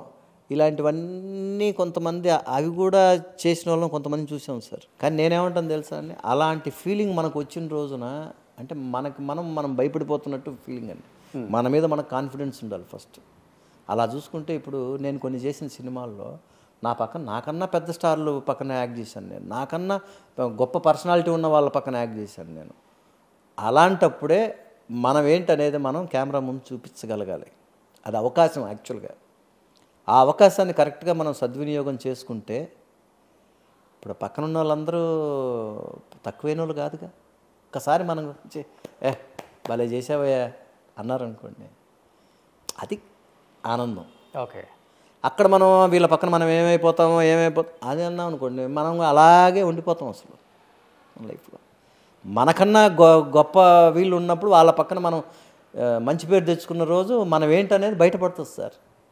ఆ కాన్ఫిడెన్స్ ఉండాలి. అలానే చేశారు మీ రోల్స్ కూడా అలానే ఉంటాయి. అలాగే రోల్స్ చేసాం. అలాంటి హీరోస్ పెద్దోళ్ళ పక్కన ఇప్పుడు మామూలు విషయం కాదు సార్. కొంతమంది పక్కన చేయాలంటే ఇప్పుడు నాగేశ్వరరావు గారి పక్కన యాక్ట్ చేయాలంటే అంత ఈజీ కాదు. అవన్నీ కృష్ణ గారు, తర్వాత బాలకృష్ణ గారు, పెద్ద పెద్ద స్టార్స్ పక్కన మనం యాక్ట్ రాజేంద్ర ప్రసాద్ గారు అయితే అసలు పక్కన ఆర్టిస్టు అసలు కనపడ్డనమాట అసలు.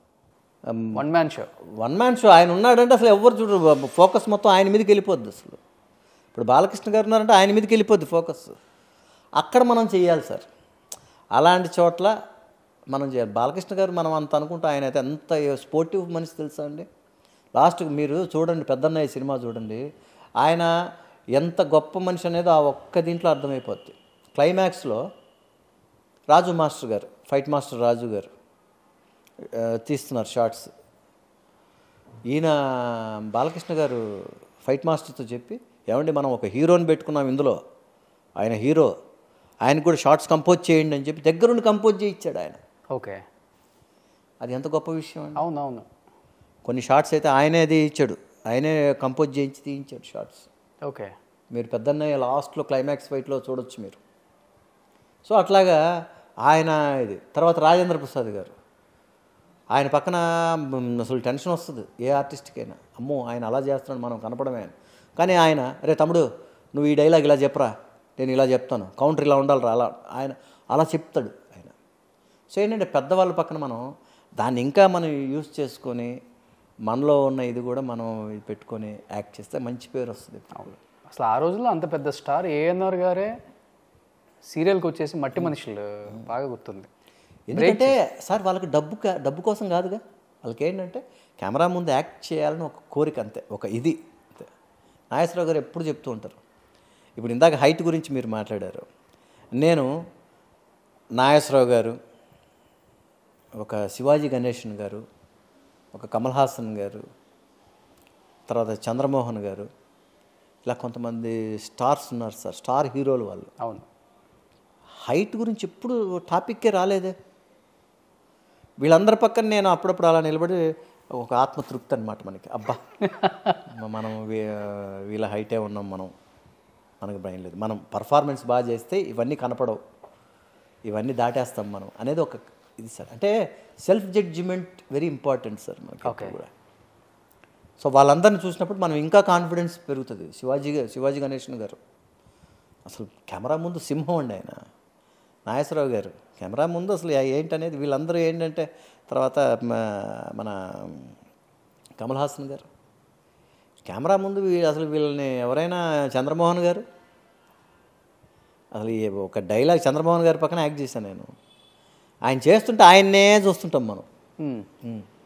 అంత గొప్ప వాళ్ళు సార్, నవరసాలు పండిస్తారు. అయ్యో రాజేంద్ర ప్రసాద్ గారు, అసలు రాజేంద్ర ప్రసాద్ గారి పక్కన మనం యాక్ట్ చేసాము ఒక సినిమా అంటే, మనం ఆ దీంట్లో నుంచి బయటకు రావడానికి ఇంకో 3 నెలలు పడుతుంది మనకి.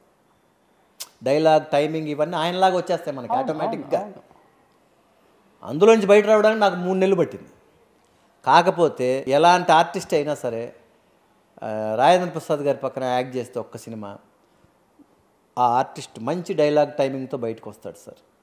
ఇంకా బయట ఎక్కడ యాక్ట్ చేసుకున్నా కూడా ఒక డైలాగ్ టైమింగ్ కానివ్వండి, ఎక్స్ప్రెషన్స్ కానివ్వండి, ఏ టైంలో ఎలా చేయాలి ఇది అనేది వాళ్ళ పక్కన క్లియర్గా నేర్చేసుకోవచ్చు మనం. అవును, అసలు ఒక చాట్ నిలబడి ఆయన డైలాగ్ చెప్పరు, ఇలా తిరుగుతారు, అలా వస్తారు, ఆ ఎక్స్ప్రెషన్ ఇలా అంటారు, అలా అంటారు. అదేవిధంగా నాగేశ్వరరావు గారు ఒక డైలాగ్ని ఎంత టైమింగ్ తీసుకొని చెప్పాలి, ఎలా చెప్పాలి, మనం ఇంత గ్యాప్ తీసుకుంటున్నారని మనం అనుకుంటాం. వాళ్ళు మధ్యలో ఒక చిన్న ఎక్స్ప్రెషన్ దానికి ఒక రికార్డింగ్ వేయడానికి అవకాశం ఇస్తారు వాళ్ళు. ఒక మధ్యలో మంచి ఒక సెంటిమెంట్, ఒక రికార్డింగ్ బ్యాక్గ్రౌండ్ మ్యూజిక్ వేయడానికి అవకాశం ఇస్తారు వాళ్ళు. ఓహో అందుకే ఇచ్చారు ఆ టైమింగ్. ఒక డైలాగ్ చెప్పిన తర్వాత ఒక మ్యూజిక్ వస్తూ ఉంటుంది, దానికోసం గ్యాప్ ఇచ్చి ఉంటారు అక్కడ వాళ్ళు. ఓకే, అది చేసేటప్పుడు చాలా ఒకలాగా అనిపిస్తుంటుంది మనకి, ఏంటి ఇంత లాగ్ ఇస్తున్నారేంటి అనుకుంటుంటాం. కానీ వాళ్ళు ఆ టైమింగ్తో మైండ్లో పెట్టుకొని చేస్తుంటారు సార్. ఇవన్నీ ఏంటంటే పెద్దవాళ్ళ పక్కన యాక్ట్ చేసినప్పుడు మనకి, నేనైతే మాత్రం డే బై డే అసలు మీరు నమ్మరు, ఇక్కడ ఒక చిన్న విషయం చెప్పాలి. నేను నా 6వ సినిమా 7వ సినిమా వరకు మా ఫాదర్ అవుతే, ఆయన పెద్ద స్టేజ్ ఆర్టిస్ట్ కదా, ఆయన పెద్ద డ్రామా ఆర్టిస్ట్, పరిషత్తుల్లో అవార్డులు తీసుకున్న ఆర్టిస్ట్. ఆయన బెస్ట్ హీరోగా రామారావు గారి చేతుల మీదుగా పొద్దుటూరు పరిషత్తుల్లో అవార్డు తీసుకున్నాడు ఆయన. ఆయన నా 6వ సినిమా 7వ సినిమా వరకు, ఒరే బాబు నీ యాక్టింగ్ చూడలేక చచ్చిపోతున్నావు, వచ్చేరా ఆయన, జనాలు చంపకురా, నువ్వు వచ్చేరా బాబు అంటుండేవాడు నన్ను. అయితే నేను మా అమ్మ దగ్గర కూర్చొని, అమ్మ ఏంటమ్మా ఇలా అంటాడేంటి మా నాన్న, నన్ను ఇంత డిస్కరేజ్ చేస్తాడేంటమ్మా అదంటే, ఆవిడ పాపం నేను ఎస్ అంటే ఎస్ అంటుంది, నువ్వు అంటుంది పాపం ఆవిడ, మా అమ్మ.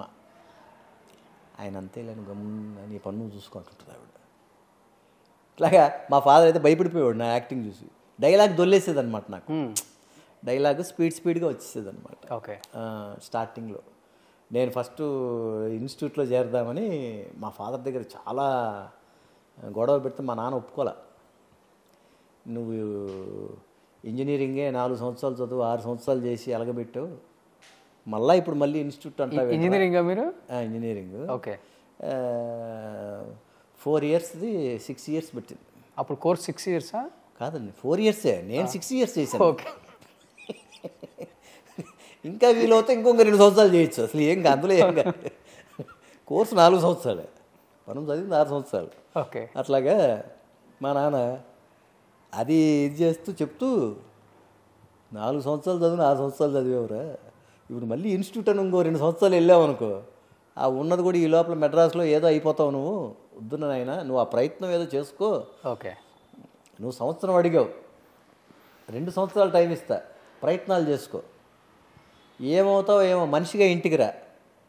చెడిపోయి అది ఏదేదో అయిపోయి అలాగే వెళ్ళిపోవద్దు నువ్వు.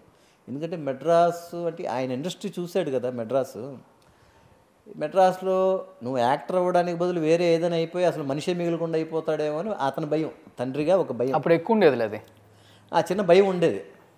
వేరే అలవాట్లకంతా ఇదైపోయి ఏదో అయిపోదామని ఏదో అయిపోయి మనిషే దొరకకుండా అయిపోయాడు అన్నట్టుగా కాకుండా, నువ్వు మనిషిగా ఇంటికి రా, నువ్వు వచ్చిన తర్వాత నేను ఏదో ఒక జాబ్ చూపిస్తా, చేసుకుందువు కానీ అన్నట్టుగా అనేవాడు నాన్న. ఓకే. అప్పుడు ఏంటంటే ఇక్కడ అడయార్ ఫిల్మ్ ఇన్స్టిట్యూట్ బాగా ఫేమస్ అనమాట. ఛాంబర్లో ఒక ఇన్స్టిట్యూట్ ఉండేది. మన చిరంజీవి గారు వీళ్ళందరూ చేసింది అక్కడే అనమాట. రజనీకాంత్ గారు, రాజేంద్ర ప్రసాద్ గారు వీళ్ళందరూ అక్కడే ఇదనమాట. బట్ నేను ఇక్కడ ఇండస్ట్రీకి వచ్చే టైంకి అది క్లోజ్ అయిపోయింది. అడయార్ ఫిల్మ్ ఇన్స్టిట్యూట్ ఉండేది, దాంట్లో చేరదామని నేను మా ఫాదర్ని గట్టిగా పట్టుబట్టా. ఓకే. పెడితే ఒప్పుకోలే ఆయన. సరే రావడం అసలు కెమెరా ముందుకు రాగానే భయపడిపోతున్నట్టుగా ఉండేది పరిస్థితి.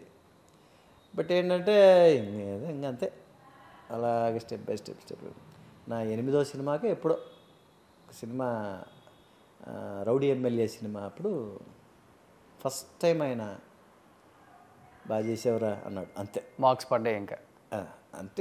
ఇంకా ఆయన చెప్పాడు అంటే ఇంక మాకు అబ్బా మా నాన్న బాగా చేశాడని ఒప్పుకున్నాను నన్ను, ఇంకా నెక్స్ట్ జాగ్రత్తగా ఉండాలి ఇది అనేది మనసులో. ఈ స్టేజ్ ఆర్టిస్ట్ని సంతృప్తి పరచడం చాలా కష్టం. చాలా కష్టం. వాళ్ళు అన్ని రకాల హావభావాలు పలికిస్తారు కాబట్టి. రావు గోపాలరావు గారు ఒక సినిమా షూటింగ్లో నాకు ఫాదర్గా ఆయన చేస్తున్నారు. ఆయన ఒకటే మాట అన్నాడు నన్ను. అప్పటికే పాపం ఆయన చాలా డల్గా ఉన్నారు. అంటే ఇంకా చనిపోవడానికి ఇంకో 2 ఇయర్స్ ముందనమాట. బాబు ఇలా రా అన్నాడు. వెళ్ళి కూర్చో అంటే కూర్చున్నా. చక్కగా ఉన్నావు నాన్న, నువ్వు బాగున్నావు మనిషివి, ఒక హీరోకి ఏమేమి ఉండాలో అన్నీ అలాగున్నావు, చక్కగా ఉన్నావు, బాగున్నావు, అన్నీ బాగున్నావు. డైలాగ్ మాత్రం ఒక వర్డ్, ఒక మాట కంప్లీట్ అయ్యే వరకు నెక్స్ట్ మాటకు వెళ్ళకూడదు. నువ్వు ఆ పదం కంప్లీట్గా పలకాలి. తొందర ఎందుకు నీకు, వెనకాల ఎవరైనా తరుముతున్నారా నిన్ను? ఒక పదం కంప్లీట్ అయిన తర్వాత ఇంకొక పదం మాట్లాడాలి. ఓకే. డైలాగ్ని కంట్రోల్ ఆఫ్ డైలాగ్ అనేది ప్రాక్టీస్ చేయను, నువ్వు మంచి హీరో అవుతావు నాన్న అని వెంటనే కాళ్ళు మొక్కాను. అంటే వాళ్ళు డైలాగ్లో అథారిటీస్ వాళ్ళు. ఆ పెద్ద ఆయన ఆ మాట చెప్పడం నిజంగా నాకు అసలు ఆయన టైమింగ్ అందుకోవటం ఏ హీరో వల్ల కాదంట అసలు డైలాగ్ అనేది ఇంకా వాళ్ళు మనం అథారిటీస్ వాళ్ళు. రావు గోపాలరావు గారు కానివ్వండి, ఆ టైంలో నూతన్ ప్రసాద్ గారు కానివ్వండి, ఇంకా కోట శ్రీనివాసరావు గారితో చాలా సినిమాలు చేశాను నేను. అవును, ఆయన అంతే. అసలు they are all star words. అసలు అందుకే వాళ్ళు ఇన్ని 100 సినిమాలు చేయగలిగారు. సినిమాలు అసలు 100 సినిమాలు. వాళ్ళ ఉన్న టాలెంట్, టైమింగ్ అదంతే ఎంత దూరం తీసుకొచ్చింది. వీల్ చైర్లో కూర్చొని కూడా వర్క్ చేసిన ఆర్టిస్టులు అంటే నూతన్ ప్రసాద్ గారు అయితే వీల్ చైర్లో కూర్చొని యాక్ట్ చేయడం నేను చూశాను. మేము చేసిన సినిమాలోనే యాక్ట్ చేశారు ఆయన మా ఫాదర్కి మంచి ఫ్రెండ్. ఆయన ఏమయ్యా మీ ఫాదర్ ఆర్టిస్ట్ అవుదామని చాలా ట్రై చేశాడు, కుదరలా, నువ్వు అయిపోయావు, గాడ్ బ్లెస్ యూ నాన్న నూతన్ ప్రసాద్ గారు చేస్తే. సో అవన్నీ ఏంటంటే పెద్దల ఆశీర్వాదాలు అప్పట్లో అలాగా. ఆ తర్వాత అలా చేసుకుంటూ వచ్చి ఎంతమంది మీరు అసలు? నేను పెద్దవాడిని, తర్వాత చెల్లి, తర్వాత తమ్ముడు. ఓకే. బట్ చెల్లి తమ్ముడు ఇద్దరు చనిపోయారు. ఇద్దరు చనిపోయారు ఎలా సార్? చెల్లి క్యాన్సర్తో చనిపోయింది అమ్మాయి. ఓకే. కనుక్కోవాలా లాస్ట్ స్టేజ్లో తనకి. ఇంకా పిల్లలు ఉన్నారు, అంత పిల్లలందరూ ఉన్నారు. ఓకే. బాగా అందరూ సెటిల్ అయిపోయారు అందరూ. తమ్ముడు వచ్చేసి స్నేక్ బైట్ కాంగర్స్ చనిపోయారు. ఇక్కడ హైదరాబాద్లోనే మన జర్నలిస్ట్ కాలనీ ఉంది కదా. అవును. జర్నలిస్ట్ కాలనీలో మా హౌస్కి ఆనుకొని వెనకాల అది నందగిరి హిల్స్ అదేదో అవును. ఆ పైన రాజీవ్ రెడ్డి గారి ఇల్లు కూడా ఉండేది. అవును. డౌన్ అంతా అదంతా ఇదే కదా, కొండ ఫారెస్ట్ లాగా ఉంటుంది అదంతా. మరి ఏమన్నా ముందే వచ్చి ఉండిందో, అది ఆ సరెంట్ క్వార్టర్లో ఉన్నట్టుండింది. మా వాడు అక్కడికి వెళ్ళిన తర్వాత ఇది అయిపోయింది. అది చూస్తే స్నేక్, అది కూడా మాకు పోస్ట్ మార్టంలో తెలిసింది. ఓకే. సో ఇంట్లోనే స్నేక్ వచ్చింది. ఇంట్లోకి స్నేక్. ఇప్పుడు కూడా జంగిల్ అదంతా. ఇప్పటికీ జంగిలే అనుకుంటా. నేను ఈ మధ్యన చూడలా ఎప్పుడు. అదంతా పెద్ద కొండ ఇలా ఉంటుంది. మా కాంపౌండ్ వాళ్ళకి ఆనుకునే ఉండేది సార్ ఆ డౌన్ అలాగా. చూసి పాము పుట్టలు ఇవన్నీ క్లియర్గా కనపడుతుండేటివి అప్పట్లోనే నాకు. కానీ ఈ పాములు గేములు ఇంట్లోకి వస్తాయని ఎలా అనుకోలే. హైదరాబాద్లో పాము కాట అని చాలామంది నన్ను క్వశ్చన్ వేశారు నన్ను. ఓకే. ఇంక తీసుకెళ్ళి చూపించాలి, చూడనైనా ఎలా ఉందో. జంగిల్ హిల్స్ ఫిలిం నగర్ అంతా కొండలే కదా ఇప్పుడు. ఇప్పటికీ హౌస్ ఉంచుకున్నారా? లేదు, అది రెంటెడ్ హౌసే అప్పట్లో. ఓకే. వచ్చారు అప్పటికే 3 నెలలు అయింది ఆ ఇంట్లోకి వచ్చి మా ఫాదర్ వాళ్ళు. ఇలా జరిగింది, మళ్ళీ ఇల్లు మారిపోయారు. అంటే ఆ 3 నెలలు అది వాడి చావు కోసం ఆ ఇంటికి వచ్చి వాడు చనిపోయిన తర్వాత మళ్ళీ ఖాళీ చేసి వెళ్ళిపోయినట్టుగా అయిపోయింది లాస్ట్కి. Very bad. లేకపోతే మా పేరెంట్స్ ఎప్పుడు రోడ్ నెంబర్ 1లో ఉండేవాళ్ళు. ఓకే. ఇంద్రలోక్ కాంప్లెక్స్ అని మన కేర్ హాస్పిటల్ పక్కనే అనమాట. అక్కడ ఫ్లాట్స్, ఆ టెంపుల్ కూడా ఉంటుంది, టెంపుల్ ఆపోజిట్ ఫ్లాట్స్ అనమాట. ఓకే. కింద అది టాటా మోటార్స్ అదేదో అవన్నీ ఉంటాయి. ఆ పైనే మా హౌస్ ఉండేది ఎప్పుడు. తర్వాత ఇంకా సో ఇప్పుడు మీరు సినిమాల ద్వారా కానీ బిజినెస్ ద్వారా కానీ సంపాదించినంత ఇంకా చెన్నై మొత్తం? ఇక్కడ మొత్తం చెన్నై. హైదరాబాద్లో కూడా హైదరాబాద్లో ప్రాపర్టీస్ తీసుకున్నాము. ఓకే. రెంట్కి ఇచ్చేసామండి. అలాగ ఉన్నాయన్నమాట. సో సినిమాల ద్వారా సంపాదించింది అప్పుడు లెక్కల్లో కొంటే దాదాపు 1000 కోట్లు ఆస్తుంటారు మీది. అంత లేదులేండి. ప్రాపర్టీస్ అంటే నేను ల్యాండ్ల మీద చాలా తక్కువ పెట్టా. ఈ ఫ్లాట్స్ తీసుకున్నా. ఇదే నేను ల్యాండ్ ఇది ఇల్లులాగా తీసుకున్నట్టే ఆ కథ మంచి పెరిగి ఉండేదేమో. ఫ్లాట్స్ తీసుకోవడం ఏముంటుంది సార్? సో రెంటల్ వస్తుందని. అంతే. ఒక కమర్షియల్ 2 ఫ్లాట్స్ ఒక స్థలము అలా తీసుకున్నాం అంతే. ఓకే. సో ఎనీహౌ మొన్న ఇంకా ఇదేవి పెరిగేటట్లేవు, డిప్రిషియేషన్ తప్ప అప్రిషియేషన్ లేదని 2 అమ్మేసి ఇక్కడ తీసుకున్నాం అనమాట చెన్నైలో. అంతే. చెన్నైలో అప్పుడంతా గ్రౌండ్ 10,000కి 20,000కి వచ్చేది. ఇప్పుడంతా గ్రౌండ్ 5 కోట్లు 6 కోట్లు. లేదు సార్, 5,000 10,000 అనేది ఎప్పుడు లేదు. మీ ముందు టైం అది ఎప్పుడు నిందో మనకు తెలియదు. కానీ నేను వచ్చినప్పటికే టీ నగర్లోనే 20 లక్షలు ఉండింది గ్రౌండ్ అప్పుడు. ఒక గ్రౌండ్ టీ నగర్ 20 లక్షలు అంటే టాప్ అనమాట. ఇంకా వలసరవాకం ఇవన్నీ అయితే కొంచెం తక్కువ ఉండింది. 1 లక్ష రూపాయలు, 50,000, 1 లక్ష రూపాయలు గ్రౌండ్. ఇప్పుడు ఎంత గ్రౌండ్? ఆడ కూడా 4 కోట్లు. 4 కోట్లు గ్రౌండ్. 3 కోట్లు. 4 సినిమాలు తీసి 4 గ్రౌండ్లు కొంటే ఈరోజు 50 కోట్లు ఆడ. సార్ నేను సినిమాకు ఒక గ్రౌండ్ కొనుక్కున్నా కూడా ఇవాళకి అసలు 1000 కోట్లు. అసలు 1000 అని కాదు కానీ ఒక 100 కోట్లు గ్యారంటీ. ఎంత తక్కువ అనుకున్నా కూడా సినిమాకు ఒక గ్రౌండ్ కొనున్నా కూడా ఒక 100 కోట్లు గ్యారంటీ. చెప్పేవాళ్ళు లేరా లేకపోతే అంతే? సార్ ఇప్పుడు శోభన్ బాబు గారు one of the richest actor in the south India అని చెప్తూ ఉంటారు కదా. అవును. సో మీరుంటుంది కూడా 5 ఇంటి పక్కనే. ఎప్పుడు సలహా ఇవ్వలేదా? అంటే నేను నిజంగా అదే దాని మీద నాకు ఆలోచన లేకనేమో, ఆ తెలివితేటలు లేక, ఆ ఆలోచన లేక, వీటన్నిటికీ ఏంటంటే కరెక్ట్గా గైడెన్స్ ఉండాలి పక్కన. తర్వాత ఆ ఆలోచన అనేది మనకు ఉండాలి కొంచెం. అది లేదేమో మనకే అనిపిస్తుంది. సో దాంతో మనం ఆ పని చేయలేకపోయాం అప్పట్లో. ఏది నేను సినిమాల్లోనే ఆ రోజుల్లో 4 లక్షలు 5 లక్షల వరకు పెరిగాం. ఆ రేంజ్ రెమ్యునరేషన్ 5 లక్షల రెమ్యునరేషన్ 4 లక్షలు 5 లక్షల వరకు వచ్చాం. ఓకే. సో నేను సినిమాకి అప్పుడు వలసరవాకము ఇటు సైడ్ అంతా మన విరుగంబాకము వలసరవాకము ఇటు సైడు 1 లక్ష రూపాయలు 50,000 1 లక్ష రూపాయలు ఉండింది గ్రౌండ్. లేదా కొంచెం మెయిన్ రోడ్డుకి, కొంచెం మెయిన్ స్ట్రీట్స్, మెయిన్ రోడ్డుకి అయితే 3 లక్షలు పెట్టామంటే గ్రౌండ్ వచ్చేసేది. సరే మెయిన్ రోడ్లలోనే కొంచెం ఉన్న చోటుకి మెయిన్ రోడ్డుకు ఉండేటట్టుగానే ఒక సినిమాకు ఒక గ్రౌండ్ కొనున్నా కూడా ఇవాళకి అది ఎక్కడికో వెళ్ళిపోయింది కదండి. ఈరోజు అక్కడ 3 కోట్లు 3.5 కోట్లు ఉంది గ్రౌండ్. అవును, గ్రౌండ్. మెయిన్ రోడ్డుకి అయితే ఇంకా ఎక్కువ ఉంది. ఇప్పుడు ఏంటంటే అమ్మో ఇలా చేసుకున్నాం ఏంటి అనిపిస్తుంది. ఇప్పుడు నాకు అదే విధంగా హైదరాబాద్లో నేను అప్పుడు సినిమాలు బాగా బిజీగా జరిగే రోజుల్లో హైటెక్ సిటీ గ్లోబ్ లాగా కట్టారు కదా, అవును, అదొక్కటే ఉన్నిందనమాట.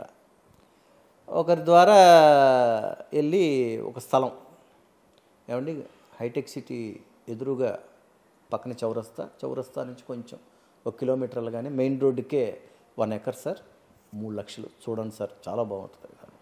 గోల తట్టుకోలేక సరేనయ్యా వస్తాను, మీరే అరేంజ్ చేయండి వస్తానని చెప్తే వాళ్ళే కార్ అరేంజ్ చేసి తీసుకెళ్ళారు నన్ను. అప్పుడంతా అంబాసిడర్ కార్లు కదా, తీసుకెళ్ళారు. ఎగురుకుంటే వెళ్తున్నాం sir.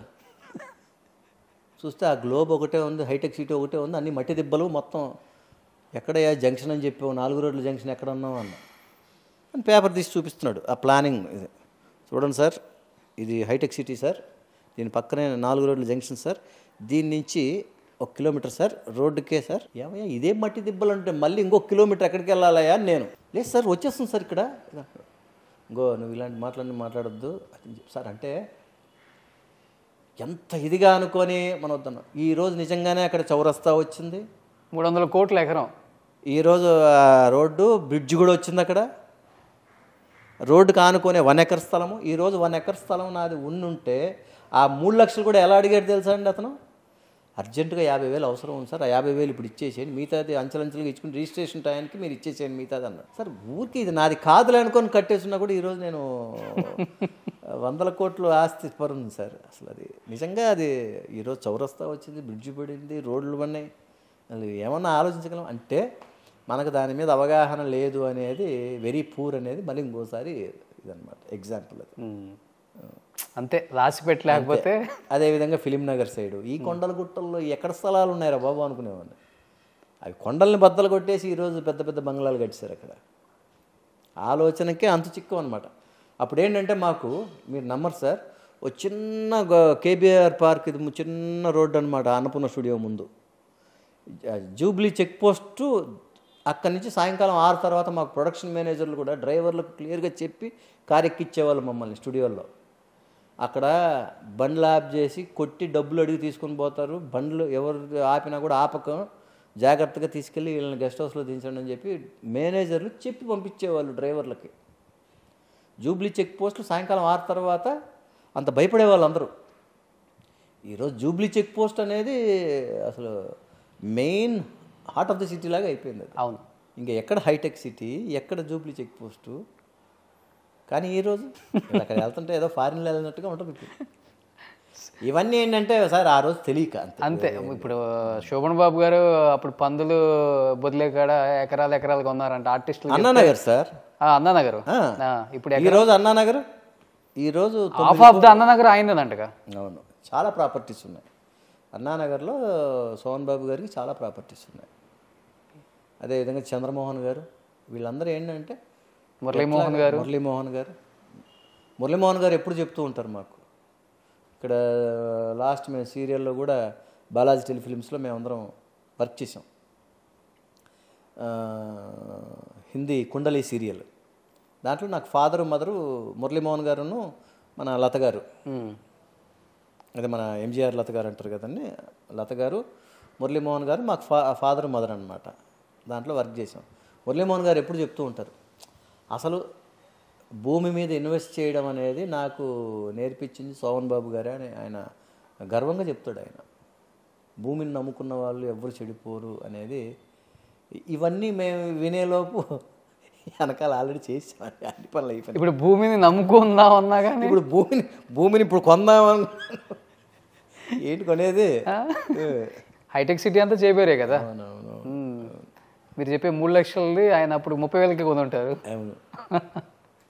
Super. And Pawan Kalyan గారి గురించి మీ ఒపీనియన్ ఏంటి? ఇప్పుడు ఈరోజు డిప్యూటీ సీఎం ఆంధ్రప్రదేశ్కి. పవన్ కళ్యాణ్ గారు ఆయన నిజంగా ధైర్యే సాహసే లక్ష్మి అంటారు కదండి, అలాగా ఆయన ధైర్యంగా ముందుకెళ్ళారు. ఆ స్వరాజ్య లక్ష్మిని సాధించుకున్నాడు ఆయన. ఒకటే మాట చెప్పాలి అంతే. వర్క్ చేయలేదు కదా మీరు ఆయనతో? లేదండి, లేదు, చేయలే. మేము ఇక్కడ ఒక చిన్న విషయం చెప్పాలి. నెల్లూరులో మా ఫాదర్ టౌన్ ప్లానింగ్ ఆఫీసర్గా చేసేటప్పుడు చిరంజీవి గారి ఇల్లు మా ఇల్లు పక్కపక్క సందులు అనమాట. నేను చిరంజీవి గారి దగ్గర ఒక కారు కూడా కొన్నా అప్పట్లో, TSC 2 అని ఒక అంబాసిడర్ కారు కొనుక్కున్నాను. ఓకే, అప్పటికి ఆయన హీరో ఎవరండి బాబు? చిరంజీవి గారు. అప్పటికి ఖైదీ రిలీజ్ అయి ఉన్నది అప్పుడు.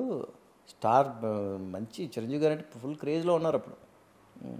అప్పటికే మేము ఇంకా నేను మెడ్రాస్కి వచ్చే ముందు అనమాట. సరే ఫాదర్ ఉండే, నువ్వు ఊరికినే వద్దు, నేను ఒకడికి ఇల్లు ఇప్పిస్తాను, నేను రెంట్కి ఇంట్లో ఉండు, మర్యాదగా నీకు ఒక తిరగడానికి కారు కొనిస్తాను నువ్వు అని చెప్పి ఇది చేస్తే ఫాదర్ కారు కొనిచ్చాలని ఆలోచనలు ఉంటే, ఈలోపు ఈ మధ్యలో ఈ ఏజెంట్స్ ఉంటారు కదా కొంతమంది, నాన్నకు తెలిసిన వాళ్ళు ఎవరో, సార్ చిరంజీవి గారు కారు అమ్ముతున్నారు, మీరు కొంటారేమో కొనండి సార్, అది అంబాసిడర్ కారు, అందులో నెంబర్ కూడా మంచి నెంబర్ సార్, సింగిల్ నెంబర్ అది, TSC 2 బాగుంటుంది సార్. మా ఫాదరు అవునా సరే చూపించు అని చెప్పి వెళ్ళి మా నెక్స్ట్ స్ట్రీటే వెళ్ళి చూశారు. TSC 2 ఎంత ఏంటంటే వాళ్ళ ఫాదర్ అప్పుడు మా ఫాదర్ వాళ్ళ ఇన్స్పెక్టర్ని పంపించారు, స్టాఫ్ని పంపిస్తే వాళ్ళు చెప్పారట ఇట్లాగా 75,000 అనేసి. మా ఫాదర్ అసలు ఇంకేం మాట్లాడలేదు, 75,000 ఓకే చెప్పేశారు. ఆ కారు తీసుకున్నాం. ఆ రిజిస్ట్రేషన్ పేపర్స్కి మేము చెన్నైకి మా ఫ్యామిలీని అంతా ఇన్వైట్ చేశారు. మేము వచ్చాము అప్పుడు, వచ్చి మెడ్రాస్ ఇంట్లో అంతా ఇది చేసుకొని ఆ కారు చిరంజీవి గారి పేరు ఉంటుంది, నెక్స్ట్ నా పేరు అనమాట. ఓకే, ఆయన సంతకం చేసి నాకు ట్రాన్స్ఫర్ చేసి ఓకే ఆ కారు తీసుకున్నాం. అప్పుడు కారు కొన్న తర్వాత అప్పుడు ఏంటంటే ఇక్కడ చెన్నై ఇంట్లో పూర్వ సంవత్సరం స్ట్రీట్ T నగర్లో, ఎస్ నేను ఎప్పుడు అదే స్ట్రీట్లో ఉంటాయి చెన్నై వస్తే. ఈ రోజుకి కూడా ఆ ఇల్లు అసలు ఏమీ మార్చలేదు, అలాగే ఒక డాక్టర్ గారు కొన్నారు ఆ ఇల్లు. నేను హోమ్ టూర్ చేశాను అది. ఆ ఇల్లు ఇప్పటికి కూడా ఆయన ఏమీ మార్చకుండా అలాగే పెట్టుకున్నాడు ఆ ఇల్లు.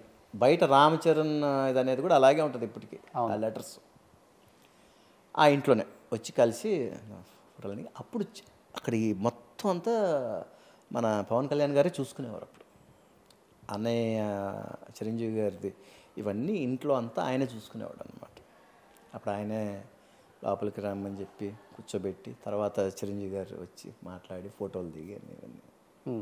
అలాగే తర్వాత ఇంకోటి ఏంటంటే పవన్ కళ్యాణ్ గారు నేను ట్యూషన్లో మ్యాథమెటిక్స్ ట్యూషన్కి వెళ్ళేవాళ్ళం మేము ఇంటర్మీడియట్లో.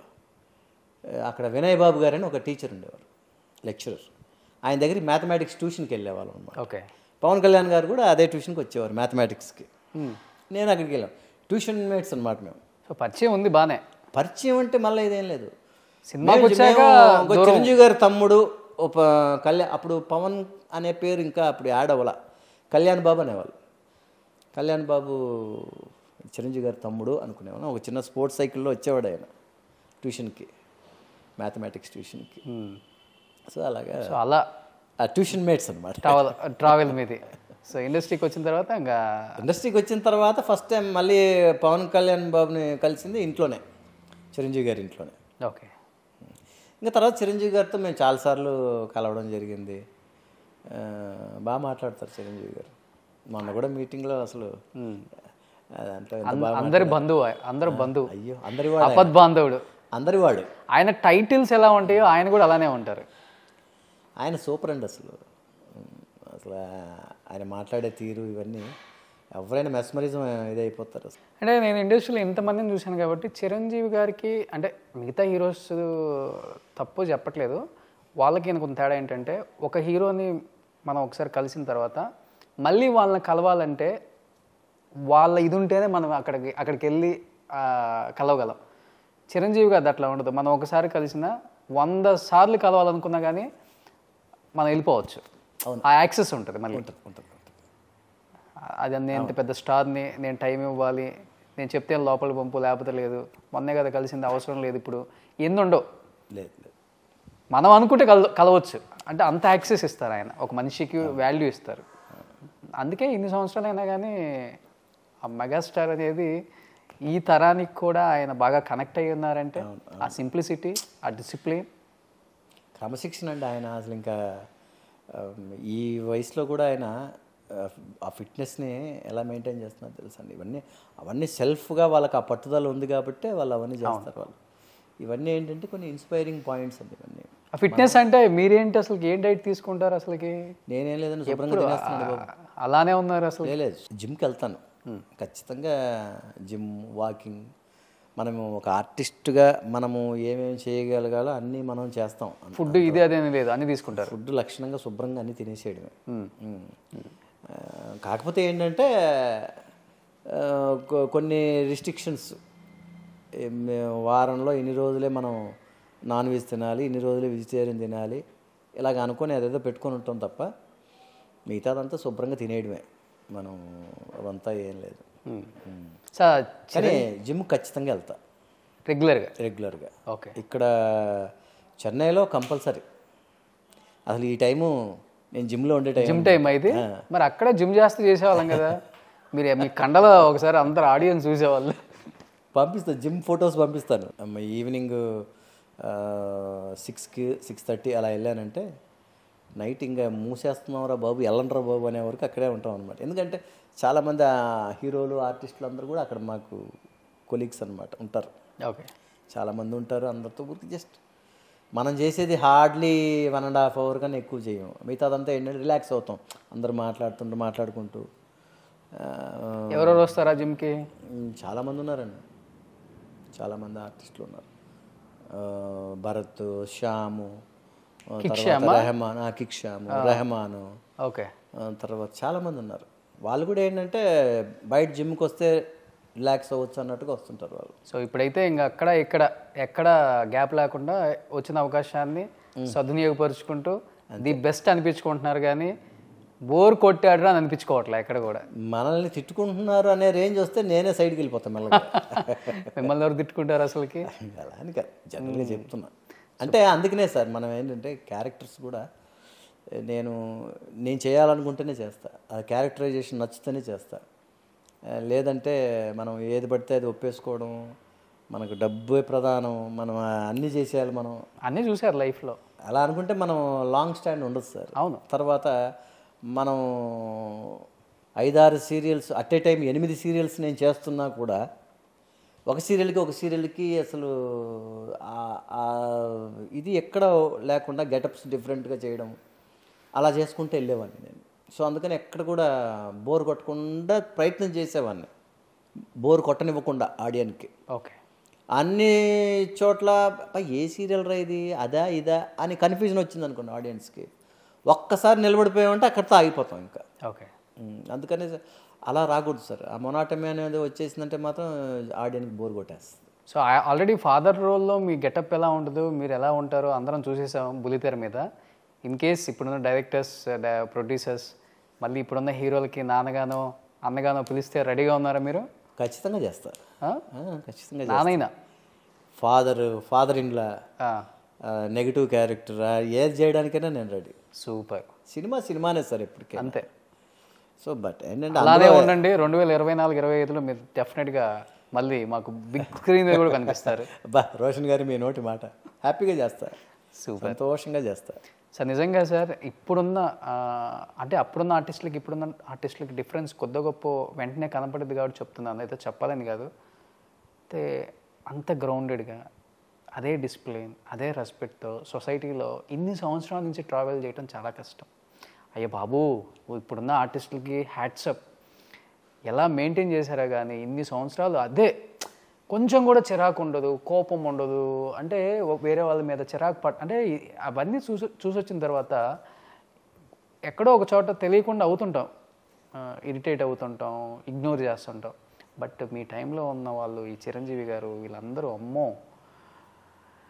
40-45 సంవత్సరాలైనా కానీ అది ఇంకా ఎక్కువ అవుతుంది. కానీ ఏమాత్రం great sir. First of all మీ అందరికీ కాదు సార్, ఇప్పటికీ మీరు చిరంజీవి గారిని చూడండి, తర్వాత బాలకృష్ణ గారిని చూడండి, కొంతమంది హీరోస్ అప్పుడు వాళ్ళు ఎలా మెయింటైన్ చేస్తున్నారు, ఈ రోజుకి అలాగే మెయింటైన్ చేస్తారు. ఆ కసి కూడా సార్ వాళ్ళకి ఈ రోజుకి ఇంకా కసి తగ్గల.